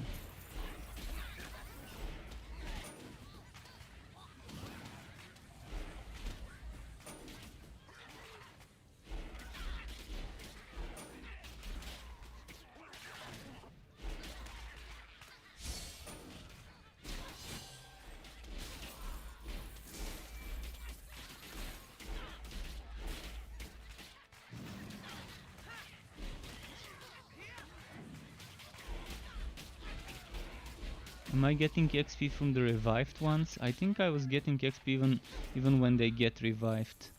Alright, let's see. It was somewhere here nearby. Here it is.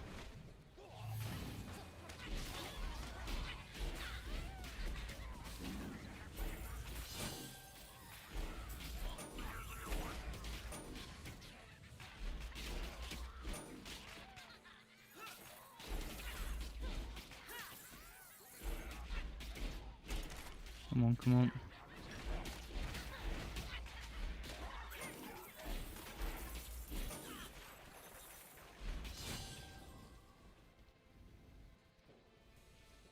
Okay, at level 8 I'm wondering if I should start saving points.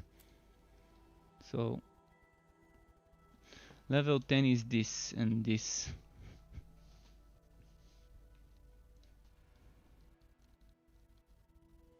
I can put 1 point into chaotic strikes just so I have some damage. Just so I have some extra damage. Because it's unused energy. It's unused energy, and even as a 1 point, even if I don't go for a Mayhem build, it's still gonna be a good skill to use. Because I need an energy spender. Otherwise that energy is just not part of the build. I'd rather invest into it. So right now at level 8 I'm probably gonna get that point. Alternatively I can go for Whitening Barrier, but that's a cooldown, not an energy consumer. This one consumes energy, but it takes more time to build it.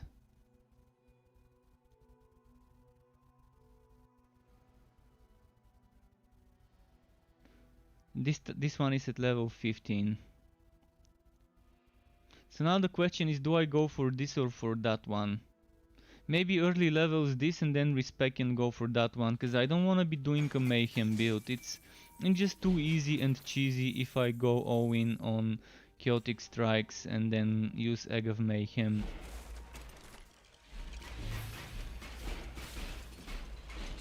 But for the early levels I'd rather go the easy route.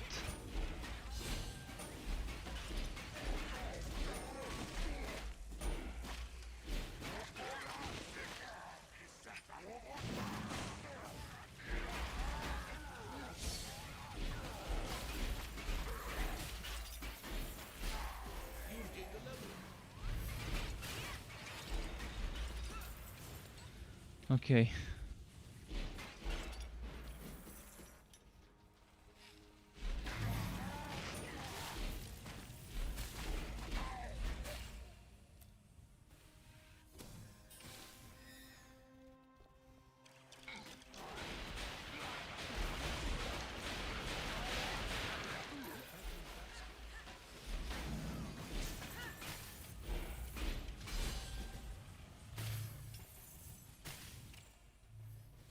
Relic energy costs, boom.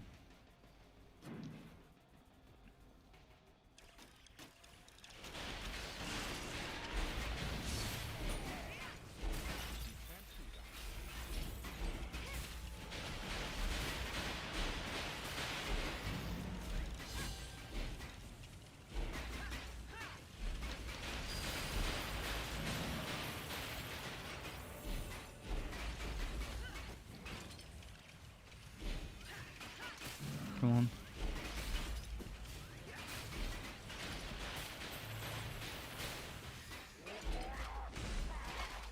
Wait, why am I fighting here? I could just keep pushing forward.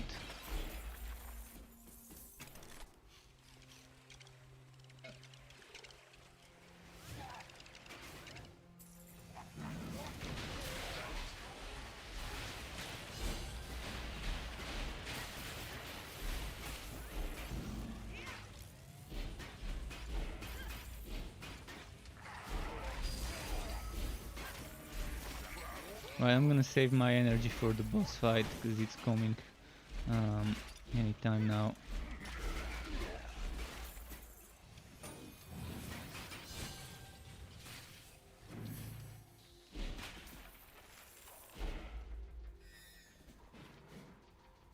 Almost full energy for the boss.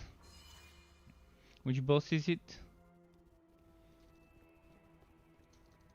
The secret weapon.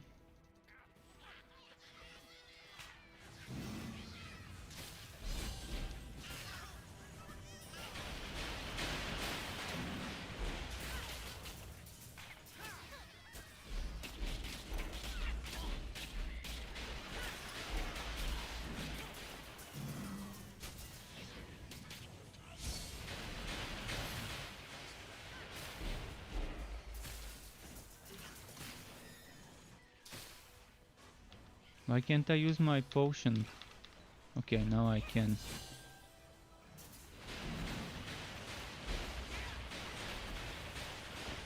It's weird, it wasn't letting me use my potion for a while.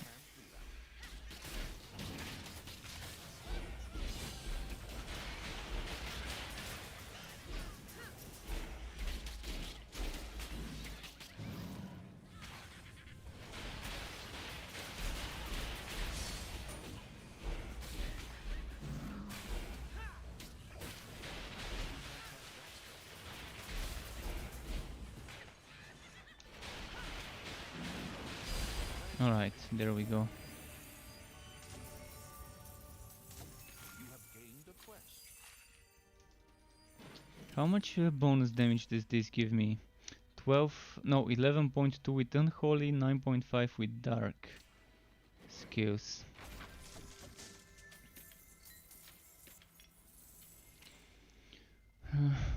Let's see.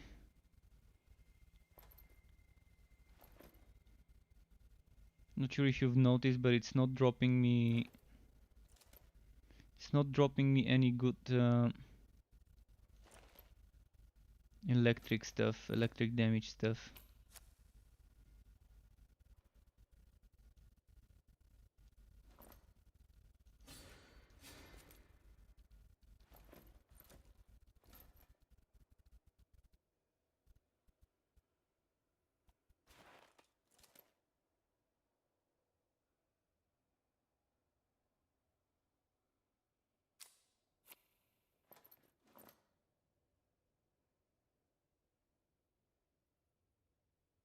A little bit more damage, but no energy cost reduction. Alright, next. I've already got the waypoint, but I'm gonna do something. I'm gonna go to the next zone.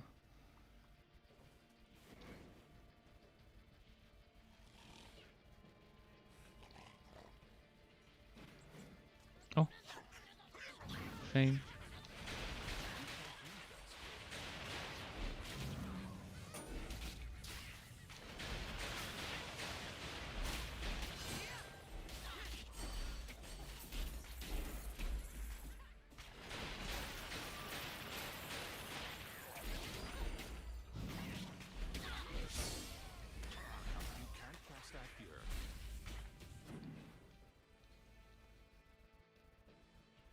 Should be this way.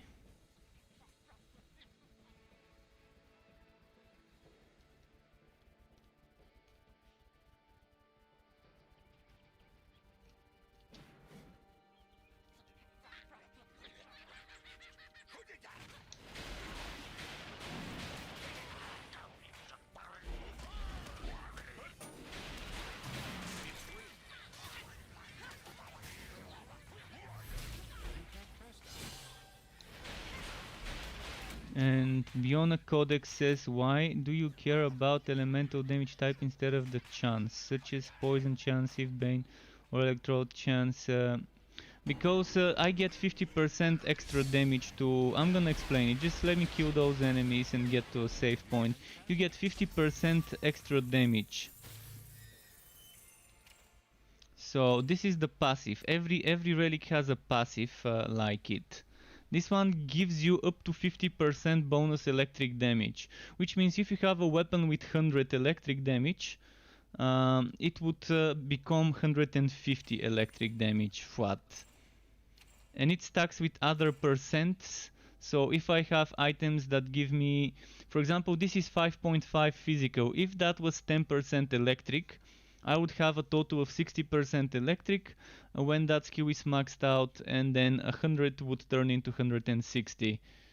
Every relic has one skill like that, but the ice and fire is only up to 25%. Ice and fire is 5 levels, 5 points, 5% per level. Whereas with poison, electric and physical, you get 10% per point, 10% per level, up to 50.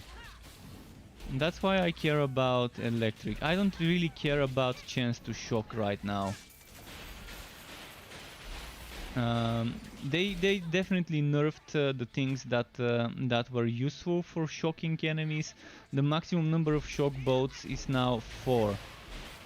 They were unhappy with how they were seeing people with 14-16 shock bolts in their builds, and that was causing huge problems with the performance of the game. So I guess that's one way to sort performance issues, by nerfing the amount of shock bolts.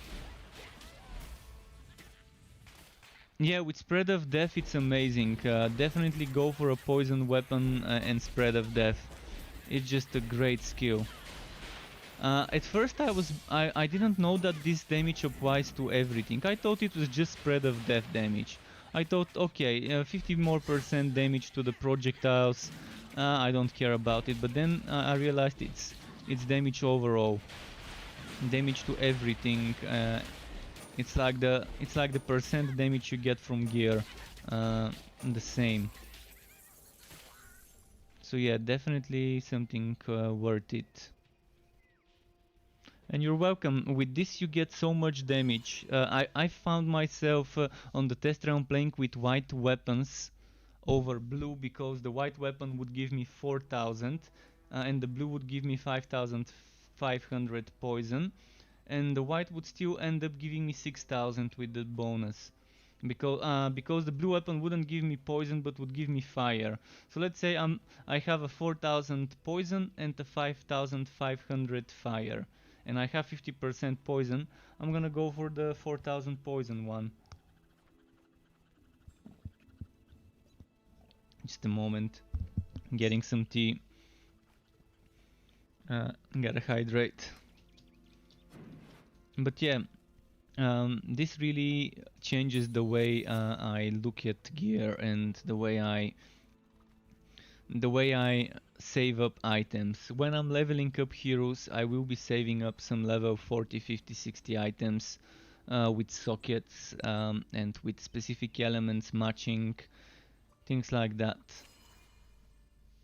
On the test realm, I already have a bunch of 4, 5, 6,000 damage items with one socket saved up for different heroes, but I've already got 11 heroes on the test realm, 7 of which I've gotten to 56, 7, 8, 9 even.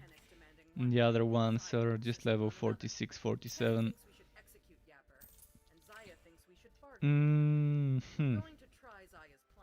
Yeah, let's sell stuff.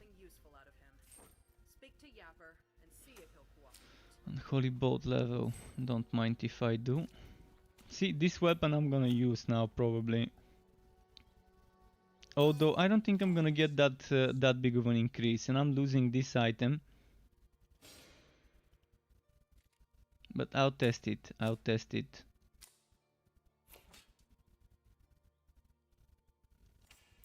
look pale. Can I offer you a drink? See you next time. Have I got shoulders? Oh, blue ones even. What level do we get pet items? I want, even if it's green, I want pet items level 10. You come back with more coin. Let me Just check who something. wanted to see?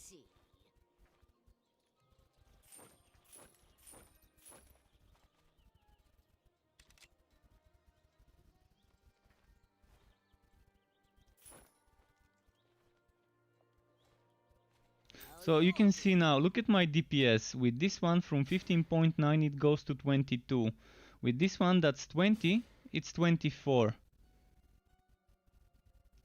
And that 24 is only probably because of this. It's 23 actually. And that's because of the crit chance. So you can see here my attack is 3 plus 18. On this one it's 19. And that's because I've only got 2 levels into Shocking Display. If I put another level into Shocking Display, this one would be the better option.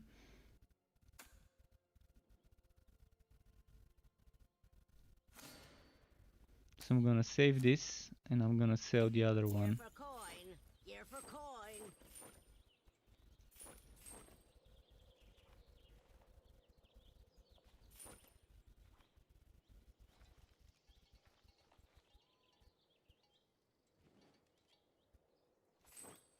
Alright, let's try and get something else like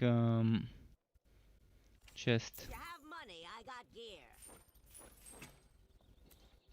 Got trolled badly. Got trolled badly. Let's talk to Yapper, get that quest going. What's that? Dum Dum Hero wants to help Yapper? Trade for secrets? Yes! Can I explain how sockets work? Yes, I can, and thank you Dark War 86 for the follow. Welcome to the Struck Club. Nico C says, nice update. The game looks amazing, smoother and deeply polished. Is there a looking for party? There is no looking for party other than global chat. You have a global chat which I've disabled, but let's show it. Where was it? So this is the global chat.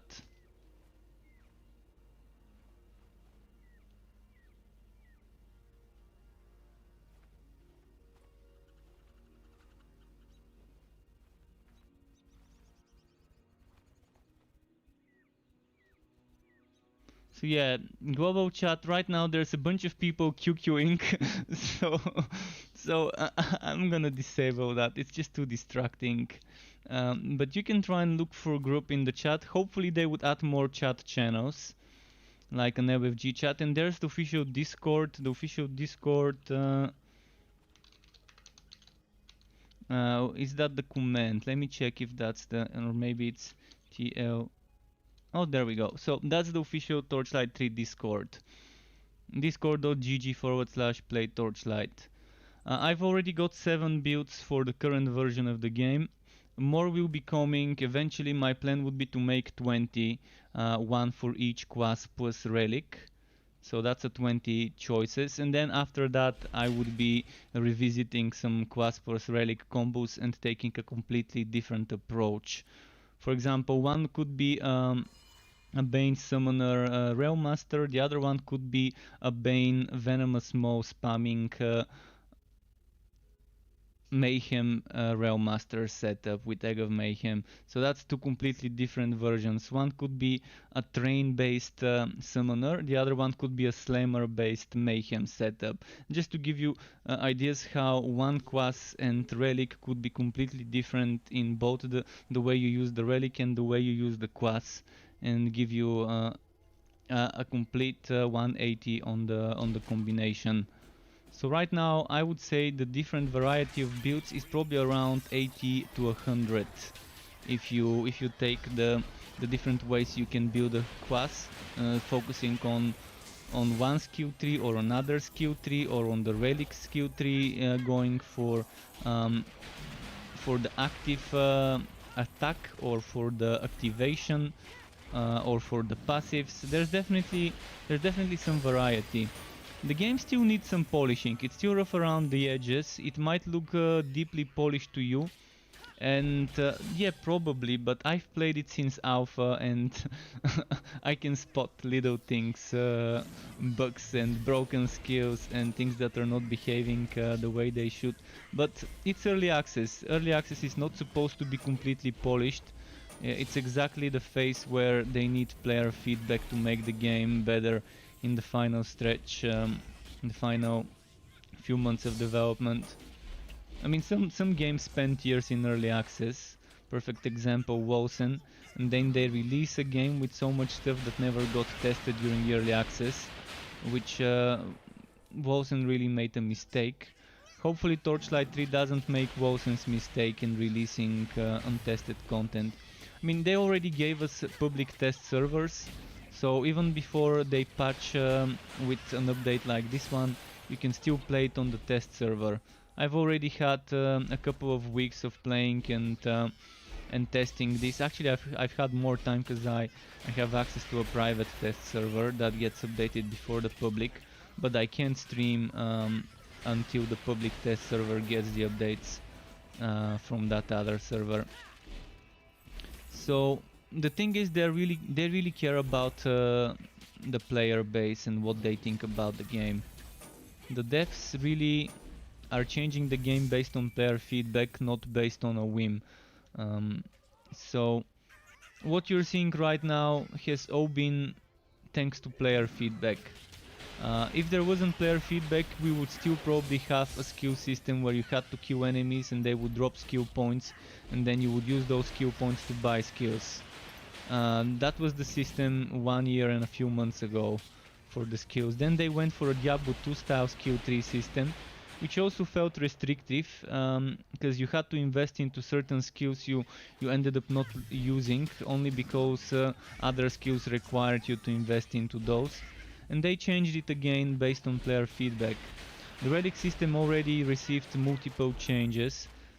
First, they used to be an item that you equip in your inventory over here, and you level it up.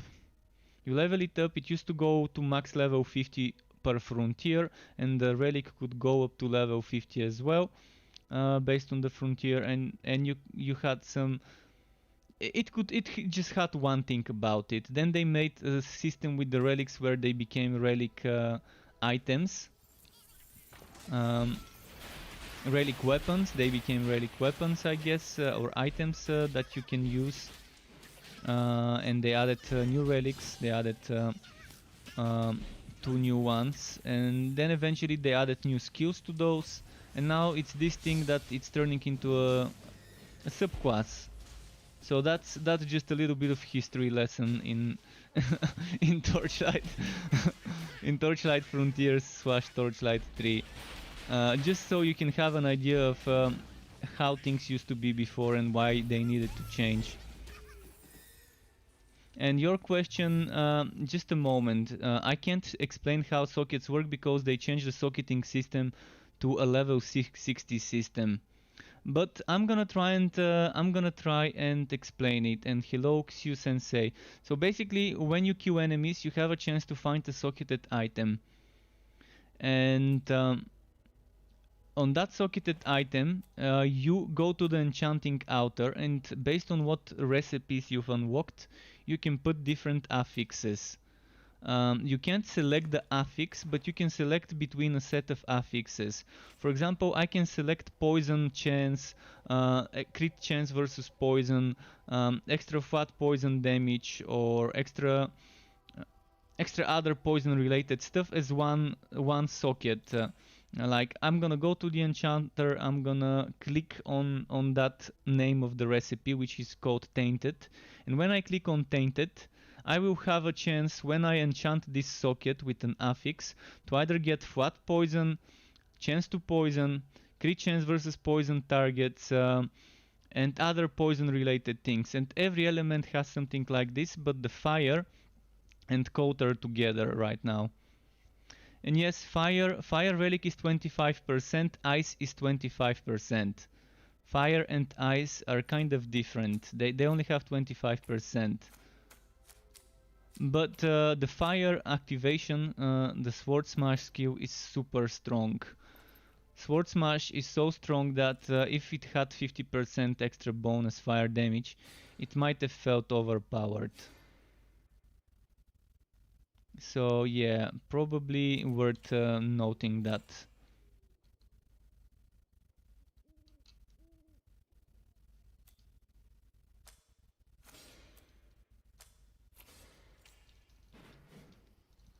So yeah, Enchanting Sockets, they made enchanting a level 60 system. On the test server I could enchant after level 47, so maybe it's level 47 plus, but they've been saying on streams that it's a level 60 system. And legendary items so far have only been with 1 socket. Blue items could get 2 sockets, but on the test server I've got a pistol with 3 sockets. And white items and green items, I suppose, can go up to 3 sockets, even from before this patch. But they have less stats, less affixes, so... And you can disenchant an item, and the cost for the disenchant is depending on the rarity. Disenchanting and removing all affixes on a legendary item is 1000, on blue item 750, on green item 500. I don't know about white item. I've never enchanted white items. Or at least I've never paid attention how much I pay to disenchant them. But yeah, I think the enchanting system really needs some more improvements, or we need a rerolling system for the other affixes, not the enchanting ones. You can't cast that spell here. Alright, I found a new place. One of those new mini dungeons, side mini dungeons.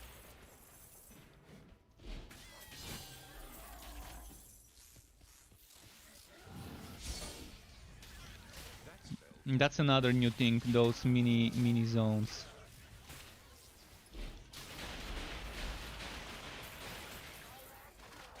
Do minions benefit from the crit chance and crit damage? Yes, they do. Minions benefit from... The minion damage is based on your weapon damage, so weapon damage benefits from crit chance and crit damage, which means summons can crit and they get the crit chance and crit damage as well. Trains are a minion as well. If you're playing a Realm Master, keep in mind the train car counts as a minion. So your train benefits from the 25% passive and the 100% miasma bonus damage to minions.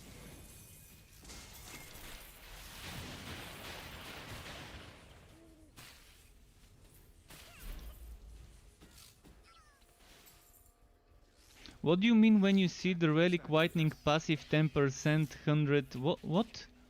What are you talking about, Shu Sensei? Could you give me names of the skills or something?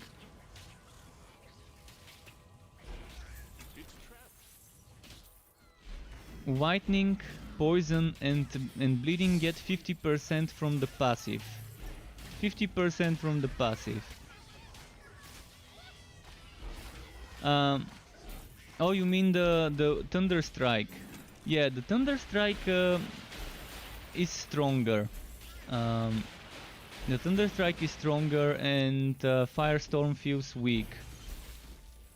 But the problem with Firestorm is it used to have 4 seconds cooldown. That was the main reason why I didn't invest into Firestorm in my fire builds.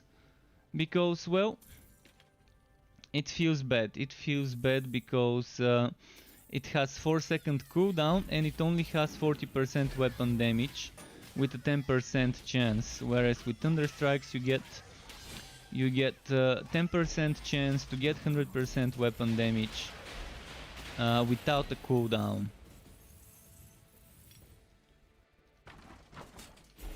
So I totally agree about this, and I think the developers already know. I already saw someone reporting this.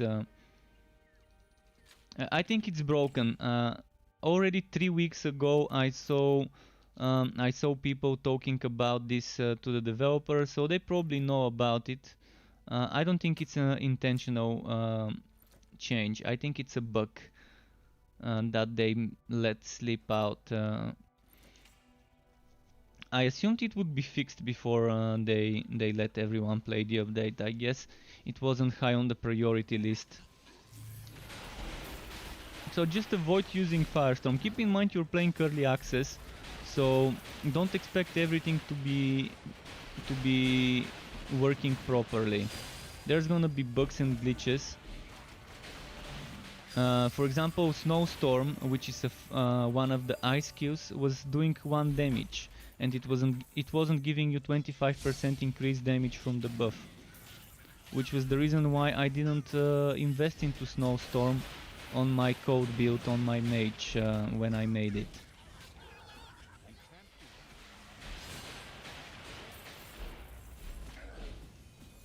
Keep in mind this 100% carried over from the old version of the relics, and the 40% also carried over from the old version of the relics. They're probably gonna rebalance things soon. I'm happy to be able to play right now and have the update. Eventually numbers are things that they can change. Numbers and balancing is something that's not hard thing to change. Coming up with all those new skills was definitely the hard thing. Coming up with new skills, and believe me, there's gonna be buffs and nerfs. There's gonna be a lot of stuff. A lot of stuff to pay attention to right now. Certain skills are obviously more powerful than others. Sword Smash, for example, and Chaotic Strikes are super strong skills. If you max those out and use Egg of Mayhem, you could have such a nice spammy Mayhem build. On this character, I don't want to go for Mayhem build. I want to go for Entropy, and then I want to maybe go grab Lightning Strike, maybe get Energizer, and I want to test Conjure Electrode. On this build I want to test Conjure Electrode, because I've never tested it. I don't know what benefits from casting speed. I keep forgetting to ask on the developer streams to tell me which skills are skills that benefit from casting speed. I think Entropy benefits from casting speed. I think skills that don't have cooldown benefit from casting speed, like Unholy Bolt, Holy Bolt, Absolver, Holy Fury, Radiant Blast. This is on charges, so this probably also benefits as long as you have the charges. I think Entropy also benefits from it. I don't think this benefits because this has cooldown, so it probably won't matter much. This one also has cooldown, and this one has cooldown, and this one has cooldown. But yeah, there's a lot of new stuff to figure out. I mean, it's the first time we're seeing things like casting speed in the game.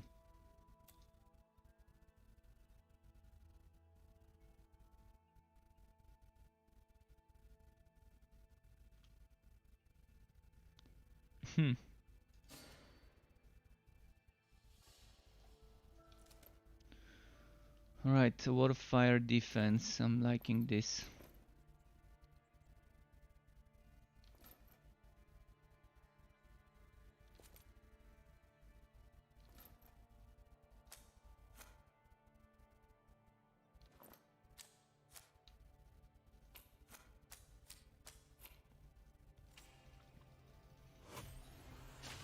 Let's send my pet to sell. I think it's time. I got the waypoint, so might as well go to the quest location now. What do you think is strongest class? XV?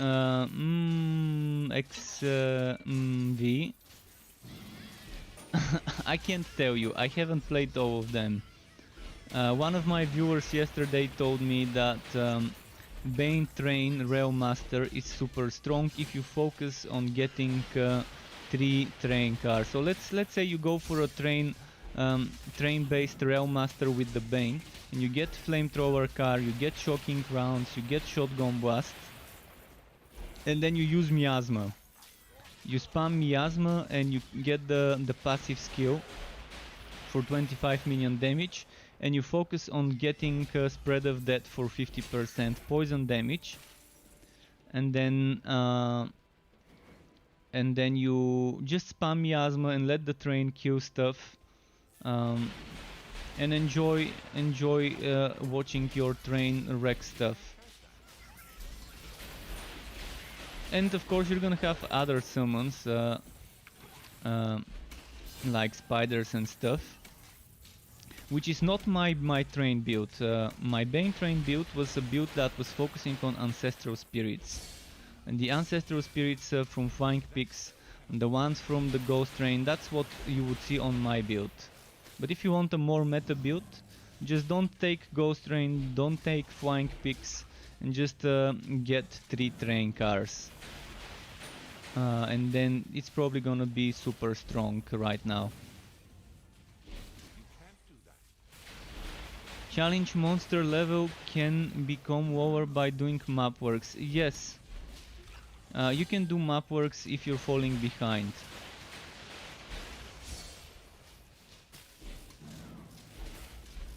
Seismic Charger or Spike Driver? I would say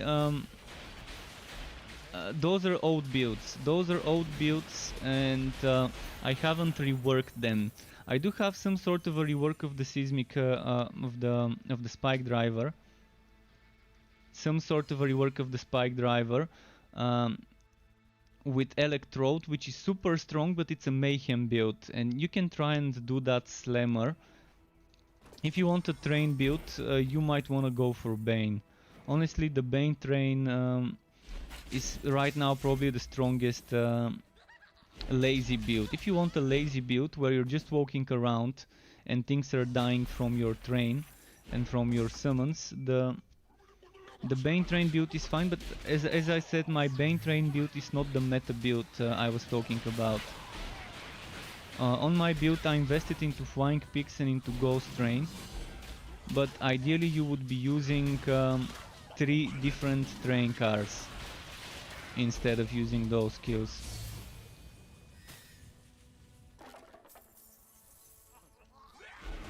And John Saxonis says, hey, just watch your video, I just started Realm Master, which build is better, Seismic Charger or Spike Driver? Or anything else? Again, I guess the same question. So yeah, sorry if I'm if I'm slow with checking every comment and replying. I also saw your comment on my video as a notification. I was planning on replying on that video comment after the stream. But yeah, John, I would say go for a Bane train if you want. Just maybe modify my build slightly. The most important thing I want all of you to remember, regardless of what build you're doing, it's the passive. Every relic has a passive. This passive can give you up to 50% electric.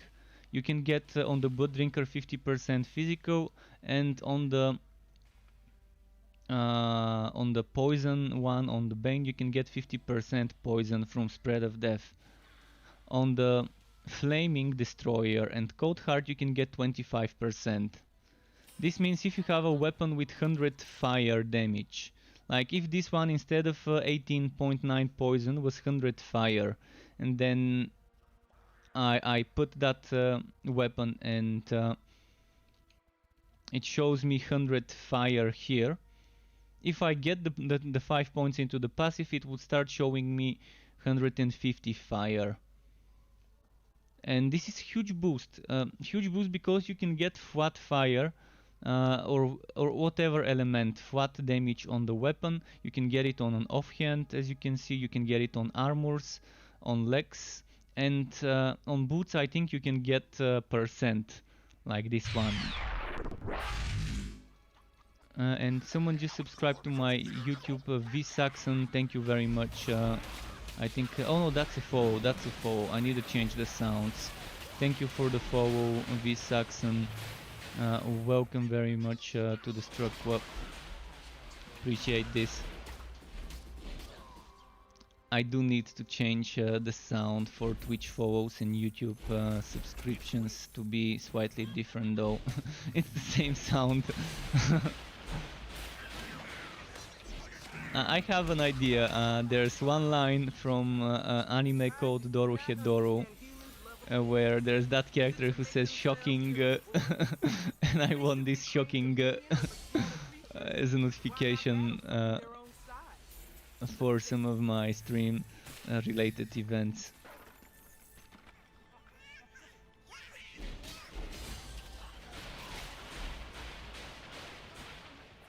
If you want to play the Flaming Destroyer, Flaming Destroyer can be amazing with the Sword Smash. I have a Sword Smash forged build. You can adapt that forged build with the train in mind. Scorer X85, thank you for the follow. Welcome to the Struck Club. So there's one pro tip I'm gonna give you. Every relic, regardless on what class you played, had something I call a Mayhem build. So regardless what class you're playing, let me quickly show you some examples. I'm gonna find my screenshots. So Torchlight 3 Early Access, let's go to forged builds. Forge builds, Blazing Mayhem. So this is, for example, my Blazing Mayhem skills. And let's ignore those skills and just show you this one. So you can see that that's 10 points into Sword Smash. 10 points into Sword Smash. Combine this with the Egg of Mayhem. If you combine this with the Egg of Mayhem, that means, I'm gonna show you what Egg of Mayhem is. Just a moment, let me equip this. So if you combine this with the Egg of Mayhem, which is here, that means every time you cast Sword Smash, you also cast a skill from another random relic, which means you have 5 different skills that you can cast, so 4 different skills other than yours. That's Sword Smash, Venomous Maw, Spinning Blade, Frost Blast and Chaotic Strikes. Although Chaotic Strikes doesn't seem to cast, maybe it's bugged. Chaotic Strike doesn't seem to cast when you're using the other relic. What you do get when you're using Sword Smash and other skills, you do get Walkawise Storm, but you don't seem to be getting the 25% damage, just the AoE. But in any case, every relic has a build like that. For this relic it's Chaotic Strikes. You get this to level 10, you get 50% energy cost, which means instead of 25, that's 12.5 relic energy cost. You get Egg of Mayhem, you get the passive for relic recharge rate. You get every class has a skill that gives you recharge rate. On this class it was this one. You get the tier 2 bonus for one of the skills, every class has one. Then you get the relic damage, every class has one. In this one it's this, plus 10% relic skills damage. And you just stack items that give you bonuses to that skill. So stack items with Spinning Blade bonus or Venomous Maw bonus and Chaotic Strikes bonus and stuff like that. This damage is additive, which means if I level this up and get 45% damage, this means 400% probably ends up becoming 600, almost close to 600, because you get 45% of 400 weapon damage added. And if I get 3 items that give me 15, that means I'm gonna get close to 800 weapon damage as electric. And if you get 50% electric damage increase, that means this is gonna benefit from it. And if you do what I was telling you earlier, to stack the passive that gives you electric damage or fire damage or any type of damage that you're doing, and that's your Mayhem build. Every class with every relic can do that build. So yeah, this is something that's probably one of the most newbie friendly builds you can do on any class. So Mayhem builds probably right now are the easiest ones to play, because it's everything centered around a specific skill, and you want a relic energy cost reduction from items, you want energy recharge rate from items, and you want increases to this specific skill, and you're kind of spamming it. You have 100 relic energy total. If the skill when maxed out costs 12.5, the only difference is Spinning Blade. Spinning Blade doesn't cost 25 default, it costs 20. But the tier 3 bonus doesn't give you 50% cost reduction, it gives you 25. Which means level 10 Spinning Blade without any additional cost reduction is 15 energy. The other skills give you 50% on 25, which is 12.5. So Spinning Blade is the only one that's a little bit more expensive than the others. I hope this information is useful to you. I've done the testing myself over the last week or so on the test server, so I've done a lot of science, and that's like my findings.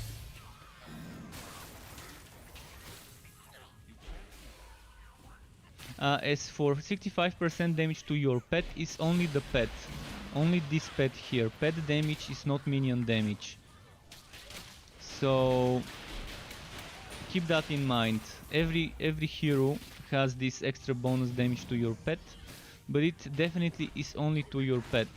And another pro tip I can give you: on your pet, equip items that match the elemental type.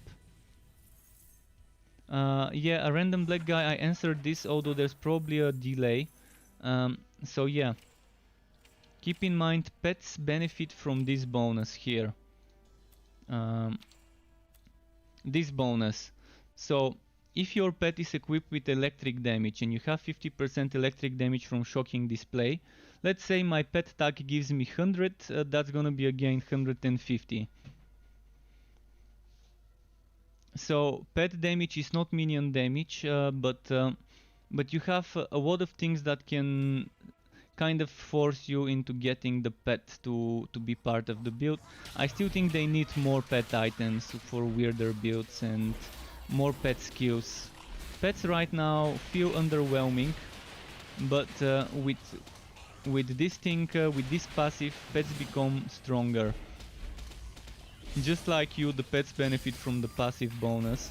I tested it with pet tags, and at level 60, pets can do some okay damage if you stack them up with the same type of damage and give them some attack speed. And the problem is the pet AI needs some more work, and we need a button. We need a pet attack button that makes pets and summons and all sorts of minions attack on the cursor location.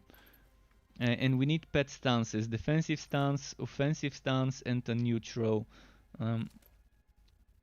So I think before launch they need to invest into pet improvements, spend some time in that regard. But yeah, there's a lot of information to share. I mean, there's a lot of stuff I still haven't tested from the new update. On every relic I probably haven't tested 2 of the possible skills we can get, the active ones.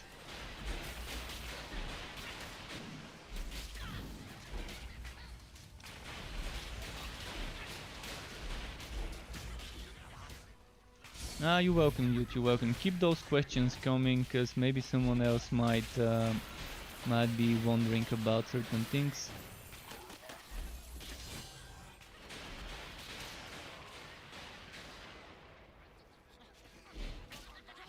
Yeah, I'm loving the active community today.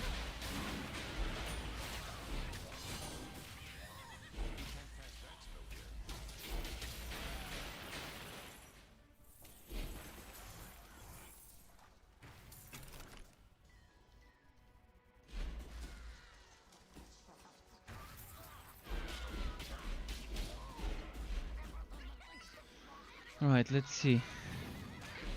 What's my mission? Dog jockey. I'm gonna just pull him, he's over here. Yes, he got blazing, yeah.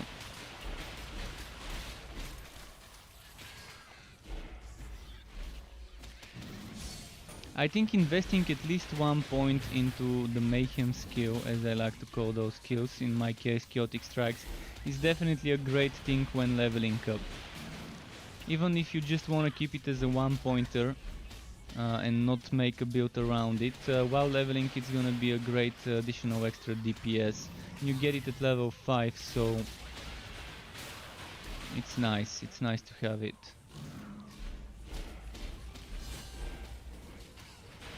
And they've boosted those. Those seem to do some nice damage.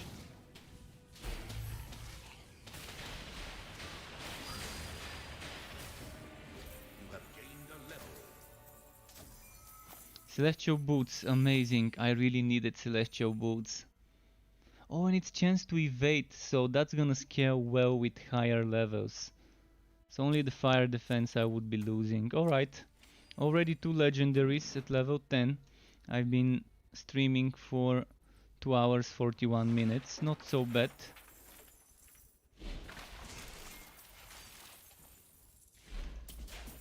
Now if I get the Celestial Gauntlets and then get things like chests and a helmet, it's gonna be amazing. I probably want to use the Celestial Boots and Gauntlets equipped and a helmet equipped, and then chest piece in the Legendarium most likely, because chest pieces can roll with flat damage, so I'd probably want to be using a blue one and swap the Celestial one for the +2 skill levels from Legendarium.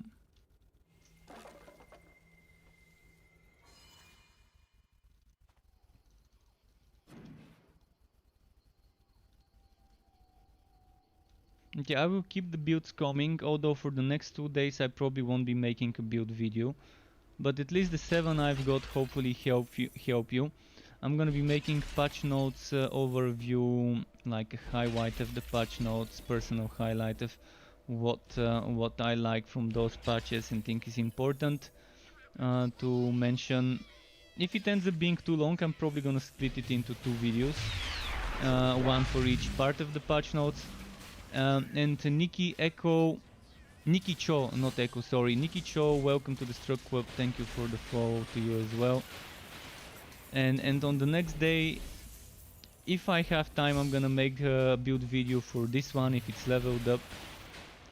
If not, on Thursday there's definitely gonna be a build video. Maybe let's say on Friday, because on Wednesday I might not make one. I'm gonna make the patch notes video tomorrow. On Thursday, if I do make it, okay. If I don't, then definitely for Friday I should have this leveled up and ready for the build to be shown. Probably not with all the items though. I'm gonna be playing a lot on the test server though. I will be playing a lot on the test server because I've got a lot of heroes there, and it's a bit easier to get the build going on the test realm. I just need to unlock 2 more character slots on the test realm.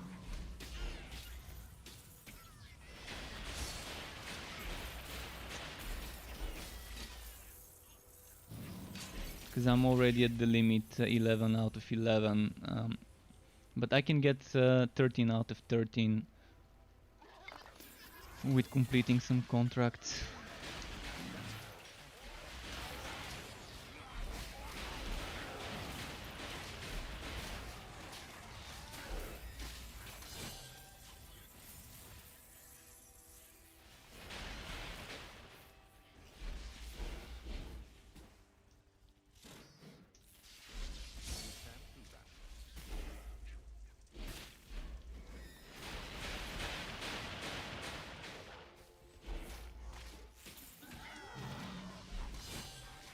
Come on.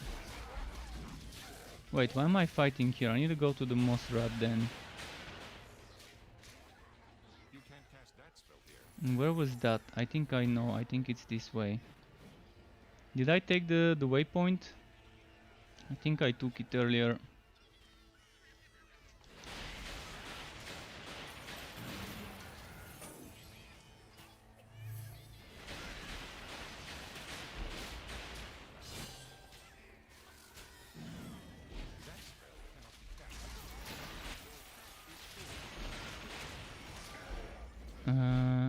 Alright, let's kill those quickly. 17 physical with crit chance.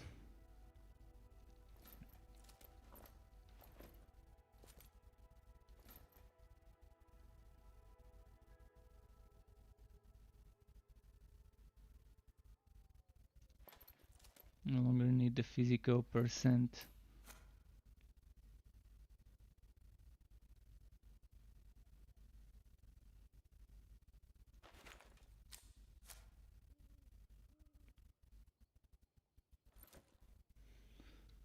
I need to get rid of some things.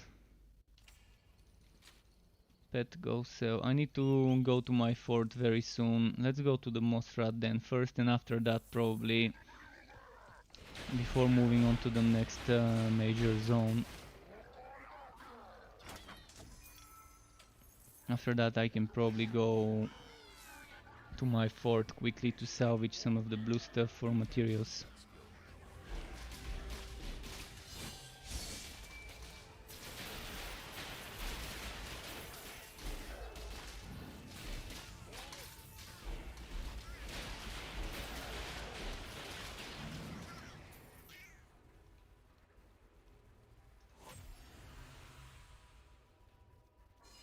Alright, entering. There's a thing about the Moss Rat then, you don't need to complete it. You can just get the quest done and exit where you came from. So if you wanna rush through it, you can just keep killing until you're done with the quest and then go back where you came from without going all the way to the end.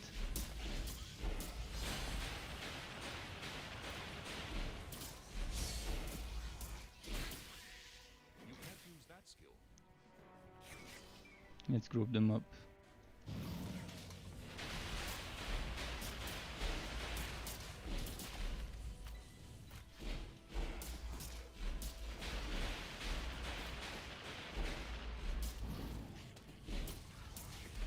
You can't do that here. Alright, 2 more drops.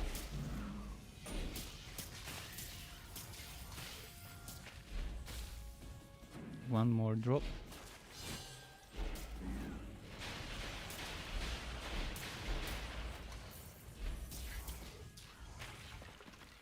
See, now I'm going out of this place now.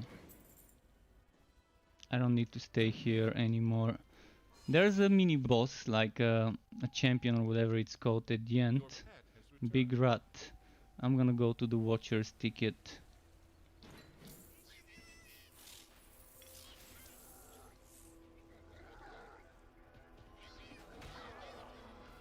Okay, those I wanna kill because there's just too many in the same place. That's a lot of XP I'm missing if I don't kill them.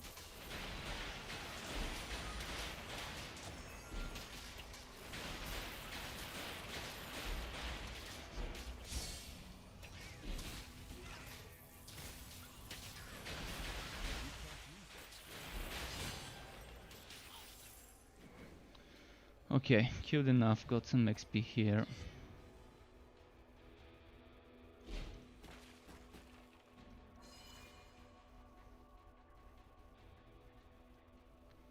But yeah, if anyone doesn't mind sharing, what classes did you start playing? Classes plus subclasses. What combinations did you go for, guys? If you feel like sharing, I would like to hear. Just wondering what people are choosing. Pretty sure most people are not playing Forged. Forged seems to be the most underplayed class. And I know it's for a good reason, it's just kind of underpowered in the first few levels. And even when geared up, it doesn't feel as strong unless you're doing something like a Mayhem build or something like that. The Bleeding build Forged I really liked leveling up. Blood Drinker Forged, going to see if Spin to Win still works. Well, keep in mind Spin to Win was broken and it was spinning in one place. On the test realm, it's spinning in one place and I don't think it has been fixed. And that's why if you see my build on YouTube, the Blood Drinker Forged, the drain, the Punch Bot Drain a lot, I think that's what I called it. Punch Bot Drain a lot. You're just spinning in one place and barely moving. So play it until they fix spinning blades. Play it with the Rapid Strike. This is just my piece of advice for you if you're going for that one. Play it with Rapid Strikes until they fix it, but test it. Maybe it's fixed. Maybe it's fixed, so just test it. But if it keeps spinning in one place and barely moving, then just use Rapid Strike until they fix Cyclone. Because it's like spinning in one place like a mad person, and the only movement you're seeing is from the centrifugal force, moving you a little bit every now and then.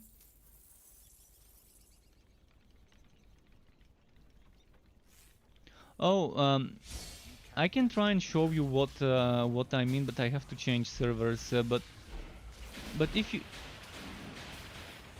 if you've played on the test realm, you probably have seen it, or if you've watched me play on the test realm, he's moving, and everyone was having this issue, not just me. I was talking to other people, and they were having the exact same problem on the test server.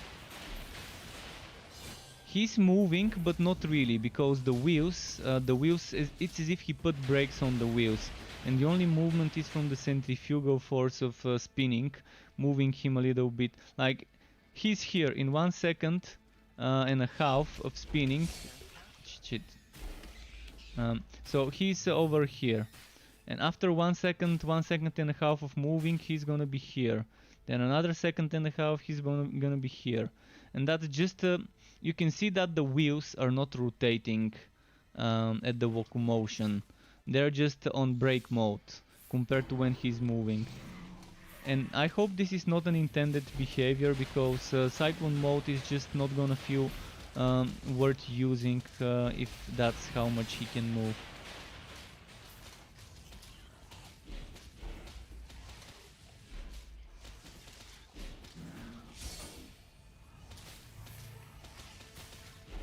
I think it's just it wasn't about moving. It wasn't about the moving. I'm not sure what bug what's causing the bug, but yeah, definitely I'm using the default movement. I was using the default movement, and normally you would be moving just by using your mouse. Like for example, let's say I have a cyclone on my right click. When I'm holding right click, it would be moving in that direction. That's how it used to be before the Relic patch. It used to be spinning and moving in the direction where my cursor is going. So they changed something in the backend, in the code of Cyclone, to cause it to no longer have this behavior. And I guess that's something they will fix eventually, after enough people upvote the issue on Note. I mean, we've reported it early on. We've reported it early on before this even made it to the public test server. It was reported in our private group chat of the other test server.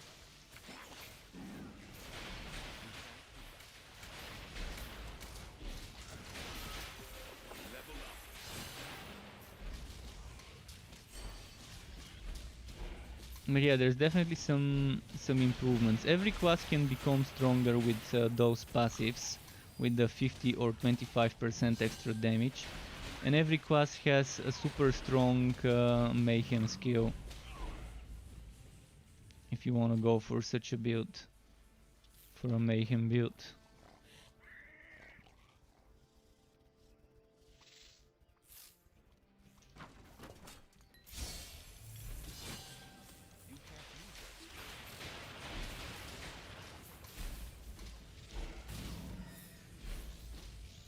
I'm gonna get some energy before the boss fight. I think I'm gonna need it. Oakbeard is pretty tanky. Let's kill some more enemies.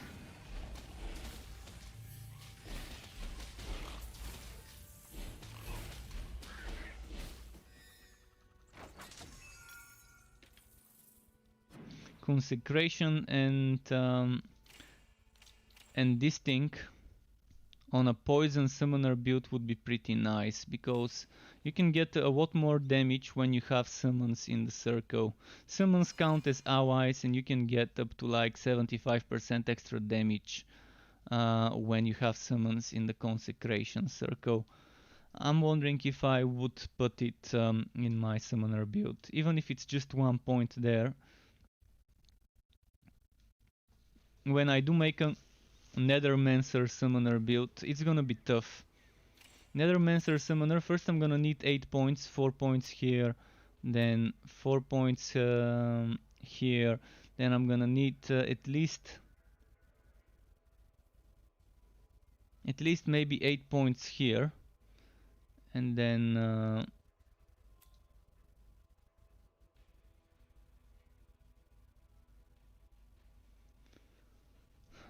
then I'm gonna decide whether I want light skills damage or dark skills damage. I'm probably not gonna get white skills damage, but still get dark skills damage. And then there's the pet stuff.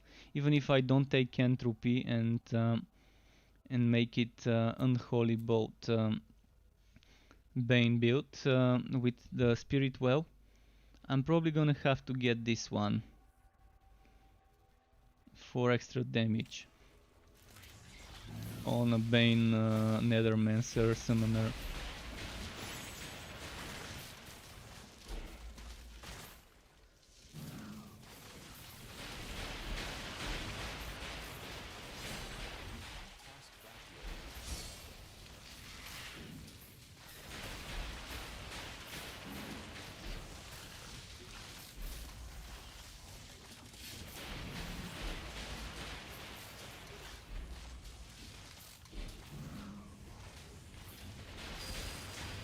Alright, got this one. Your pack is too heavy.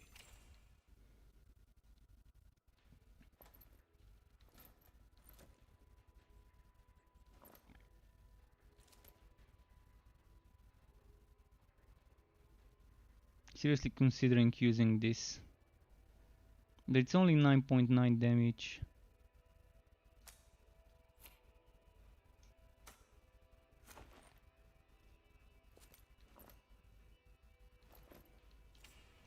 You can carry it. Alright, give me something good, chest.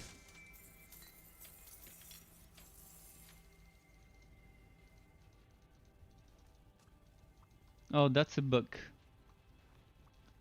That's a bug. You can't click on it. It's floating. It shouldn't be floating, honestly.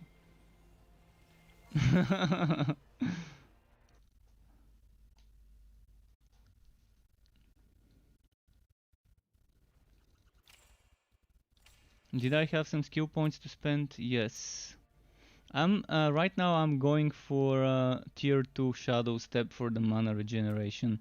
I know I can get a lot of damage if I go here or here, but ideally I want to be using Conjure Electrode to test it. I've never tested Conjure Electrode.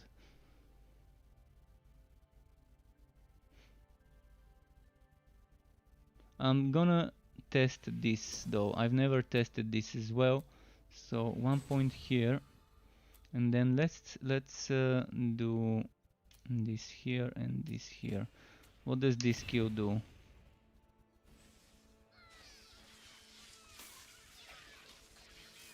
Okay, not bad. Not bad, but not anything great, honestly.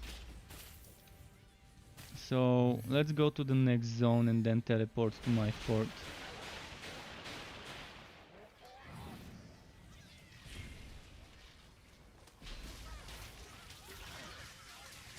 Oh, by the way, this one, when you use your potion, it knocks back enemies. If you're playing a ranged class and you get the Blood Drinker, you can get another knockback from the shield, which gives you 50% damage reduction.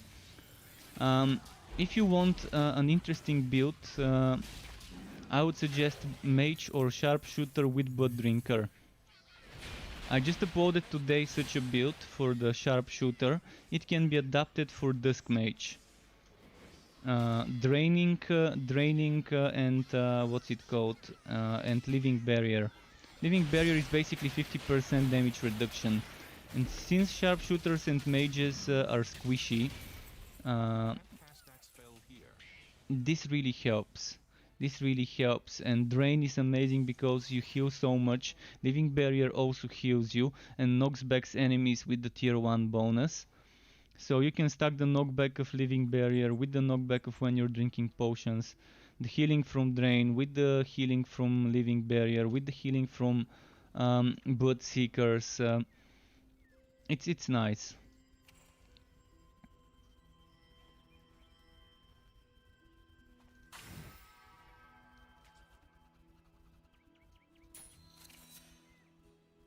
I donated to someone's fort. No idea who this guy was, but I helped him grow his tree of work.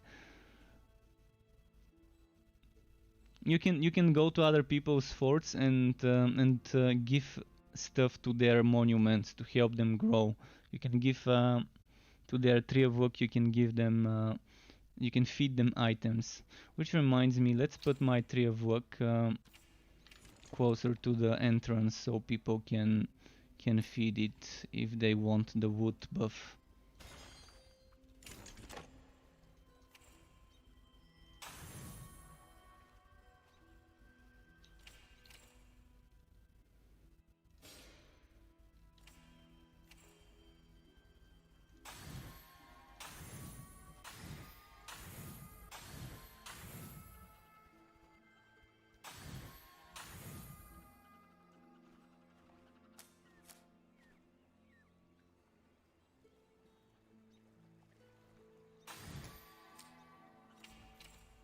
This one's gonna give me nice damage, but I'm thinking of keeping this one here for when I do another hero and level it up.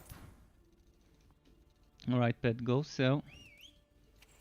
So someone asked earlier about the enchantments. There you go, that's the different recipes. They kind of made it so you don't see all possible things. I think this is a bug. Normally for each recipe you should be able to see every single thing that can roll. Right now it only shows you one of them. And yeah, you just select the item, and then when you click the recipe that's for this item, you get a different number of affixes for each recipe that can roll, and you can just keep rolling until you get the one you want in the slots you want to modify. Okay, travel point. Probably gonna do one more quest.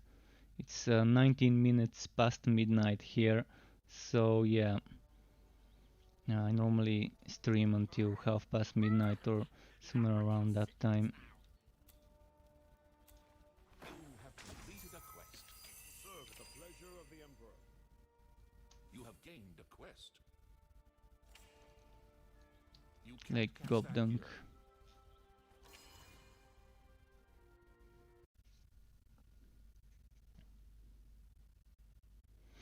Sensei asks, you think when early access and they reset and delete all character again?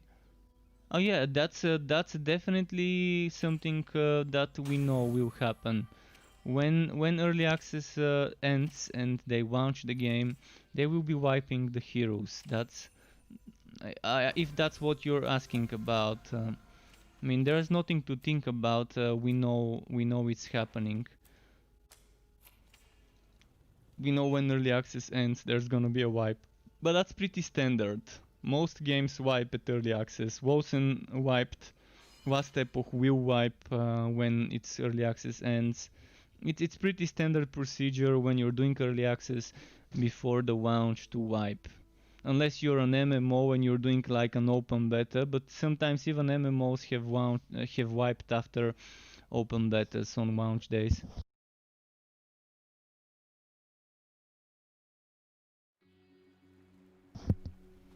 Right, let's go and get that waypoint.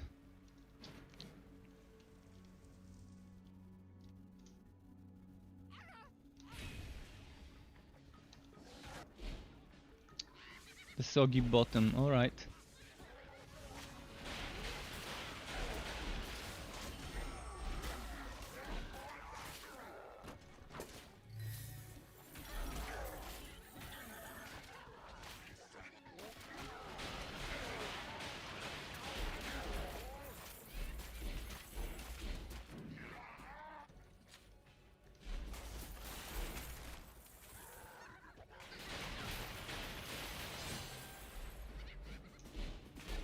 Wait, what's my damage? Ice? Ice right now. Well, not really great for my build, but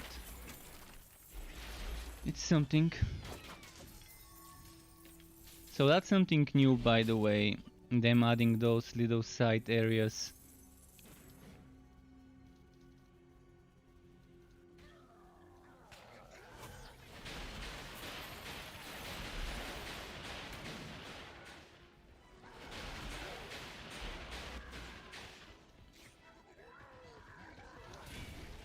You can't use that skill. Come on, come on.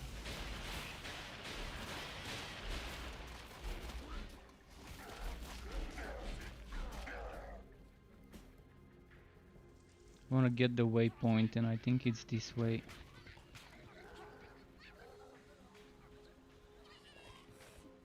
Oh, I see it.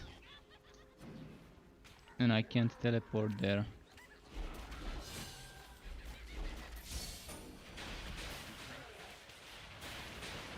Oh, I can. Nice.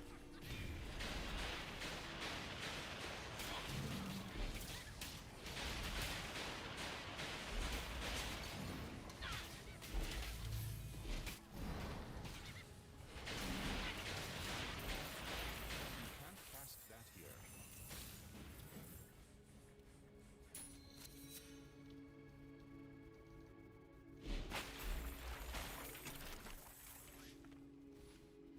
Alright, got the waypoint, that's good. I can move on now.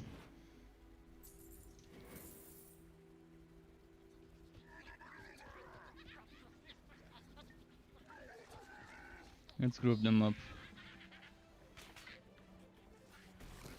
And oh, I didn't have energy, wow. By the way, what else does this shield give me? Do I get evasion, or was it bok chance? Bok chance, okay.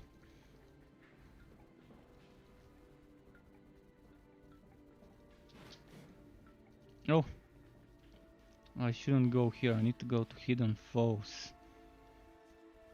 Now, if I remember correctly, it's where I came from and then down to the south.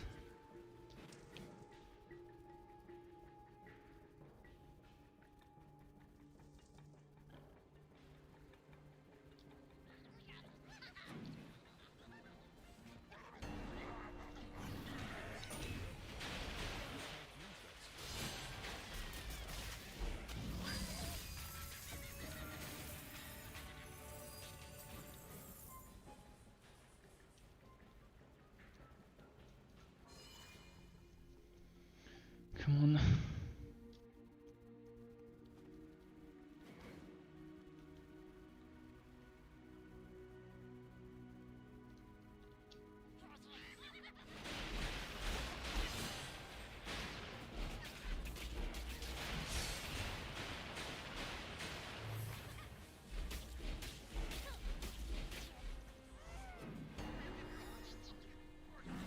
Oh, more fame.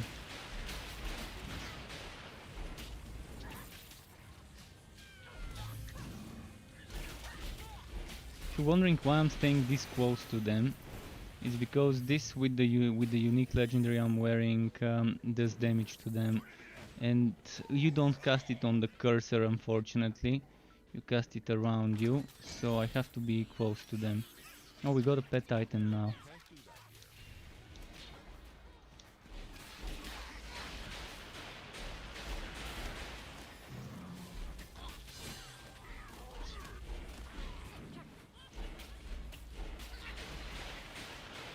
Let's equip this pet item.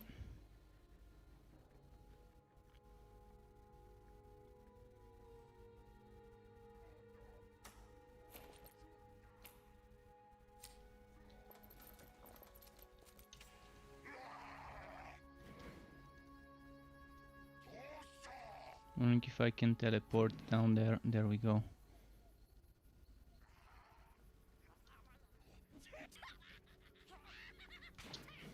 No, I can skip some enemies and just rush to the end of the map.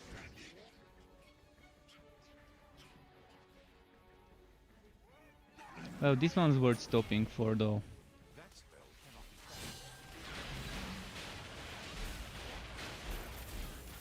You're close to dying. Although he's blazing, so a little bit damagey with that fire. See, this blazing modifier is one of the overpowered modifiers in the game for enemies and for maps. And in general, fire and poison hazards on the ground, they do a little bit more than they should. Probably a little bit is me being even kind to it. Regardless whether you're playing on easiest or highest difficulty, you die probably within a second and a half of not moving away from this damage. Even with 90% damage reduction. With 90% damage reduction I can probably stay for 2 seconds instead of 1.5 seconds. Even with 60% damage reduction on fire from defenses, and then 90% damage reduction from skills. Even then on tanky heroes and builds, blazing and those poison fields that spawn after an enemy dies, toxicant or whatever it's called, even then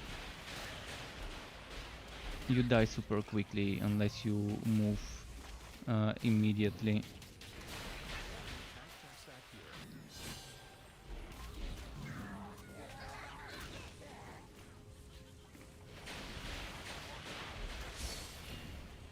And the weirdest thing is the blazing is actually the first thing you encounter in the game. Brusquilis, the first named monster you encounter, uses that one, and it's obviously a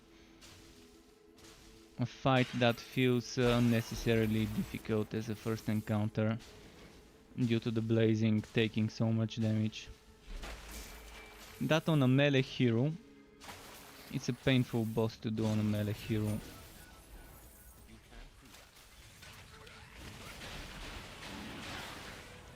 Brusquilis, I mean, not the one I'm doing right now.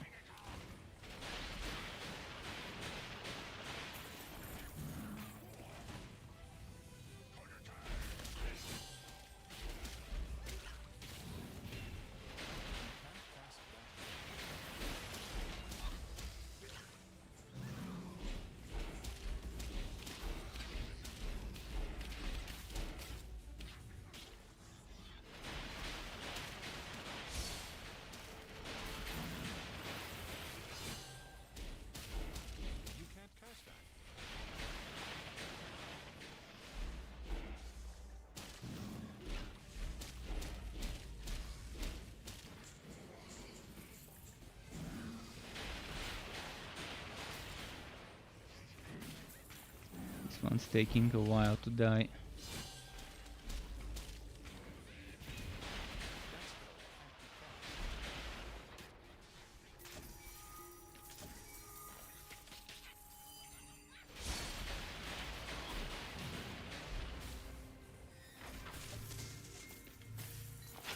You've gained a level. Alright, level 12. Now what do I want to level up? I think I'm still gonna put points into Shadow Step until I get the mana again.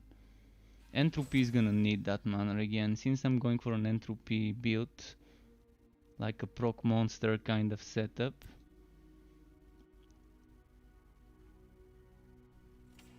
I need that mana again. Together with the mana again from the boots, it should be fine. And Dreen92 says, hey, can a bleed crit in Torchlight 3?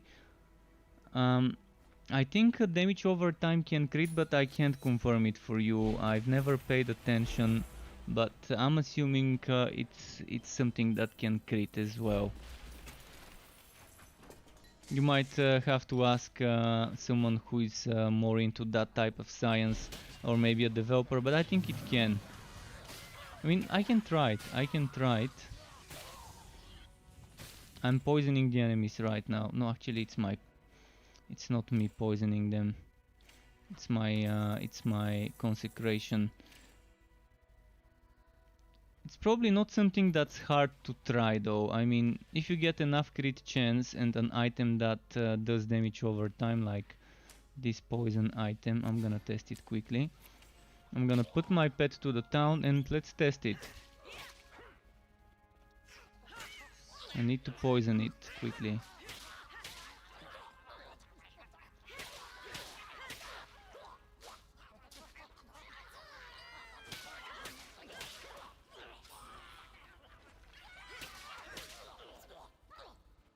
Oh, it's hard to poison them. I need to poison them. You're level 3 and planning your build. Okay, interesting.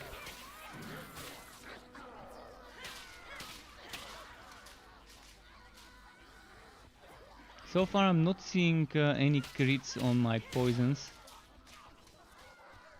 But it's too weird because sometimes I see 14, sometimes I see 10. So I'm assuming the 14 is probably the crit version.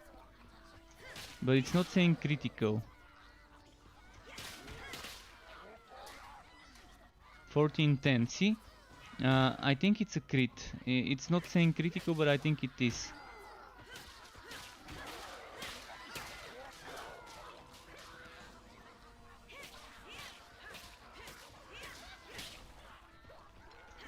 I'm gonna get rid of the little guys, and then with the big guys it would be easier to test this for you.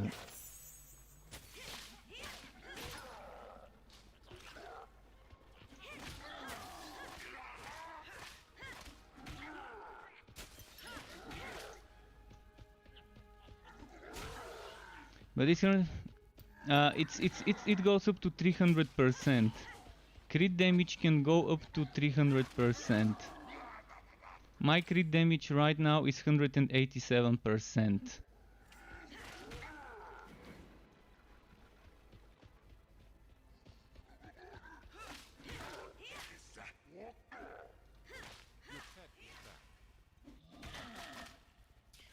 Oh, the pet is here. He's gonna mess with my testing. Alright, I'm gonna send the pet, but I need to stop the stream in a very short time. I'm just gonna keep quickly checking this for you on this enemy here. I'm gonna kill the little guys so they don't mess with my test.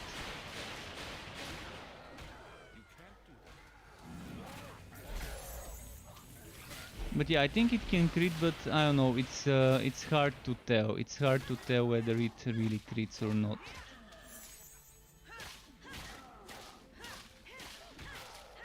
One thing you should know is if you're going for a dot build, poison stacks 3 times, fire stacks 1 time, bleeding stacks 1 time, but there is a special bleed that stacks up to 4 times from one of the relic skills, which I haven't tested whether it still stacks up to 4 times after the changes, or whether it doesn't. That's how it used to be. I haven't done much stack and damage over time testing recently, but poison used to stack up to 3 times, and bleeding was the only other one that could get more than 1 stack, but it was only with the relic activation, the big relic activation where you press E. Right now this one was changed to tier 1 bonus of the tier 1 bonus of the big relic power, which is called Dance of Death. And that one with the tier 1 bonus can do the bleeding, but whether it stacks up to 4 times I need to test it. The Blood Drinker Sharpshooter, you shouldn't focus much on the bleeding. Rather I should focus on the... if you watch my video, I'm not sure whether you know about my video I uploaded today, but I've got an amazing video for a Sharpshooter with Blood Drinker.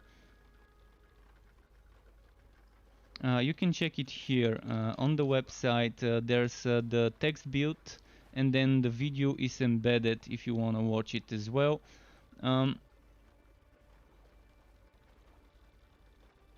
I think the first thing you need to know, the first thing you need to invest into on that build is... wait, that's the wrong build. So Torchlight early access, Sharpie builds, Drain Shooter strikes. This is what I had at level 59. At level 59 I had 10 points drain, 1 point here, 6 points here, 6 points here. I think you should max out this, keep this one level. This one, you need to max this at level 5 as soon as you can, and then focus on weapons that give you physical damage. What I would suggest is get this one to level 6. When you see level 4, this means it's level 4 plus 2 from skills. So this is 4 plus 2, 4 plus 2, 4 plus 2, 8 plus 2. This is 1 plus 2, 1 plus 2, and 4 plus 2. I think you should one-tap this one, and one-tap this one. This one you need at tier 2 eventually. This one makes targeted strikes do 30% more damage. And you can keep this at level 1 for a long time.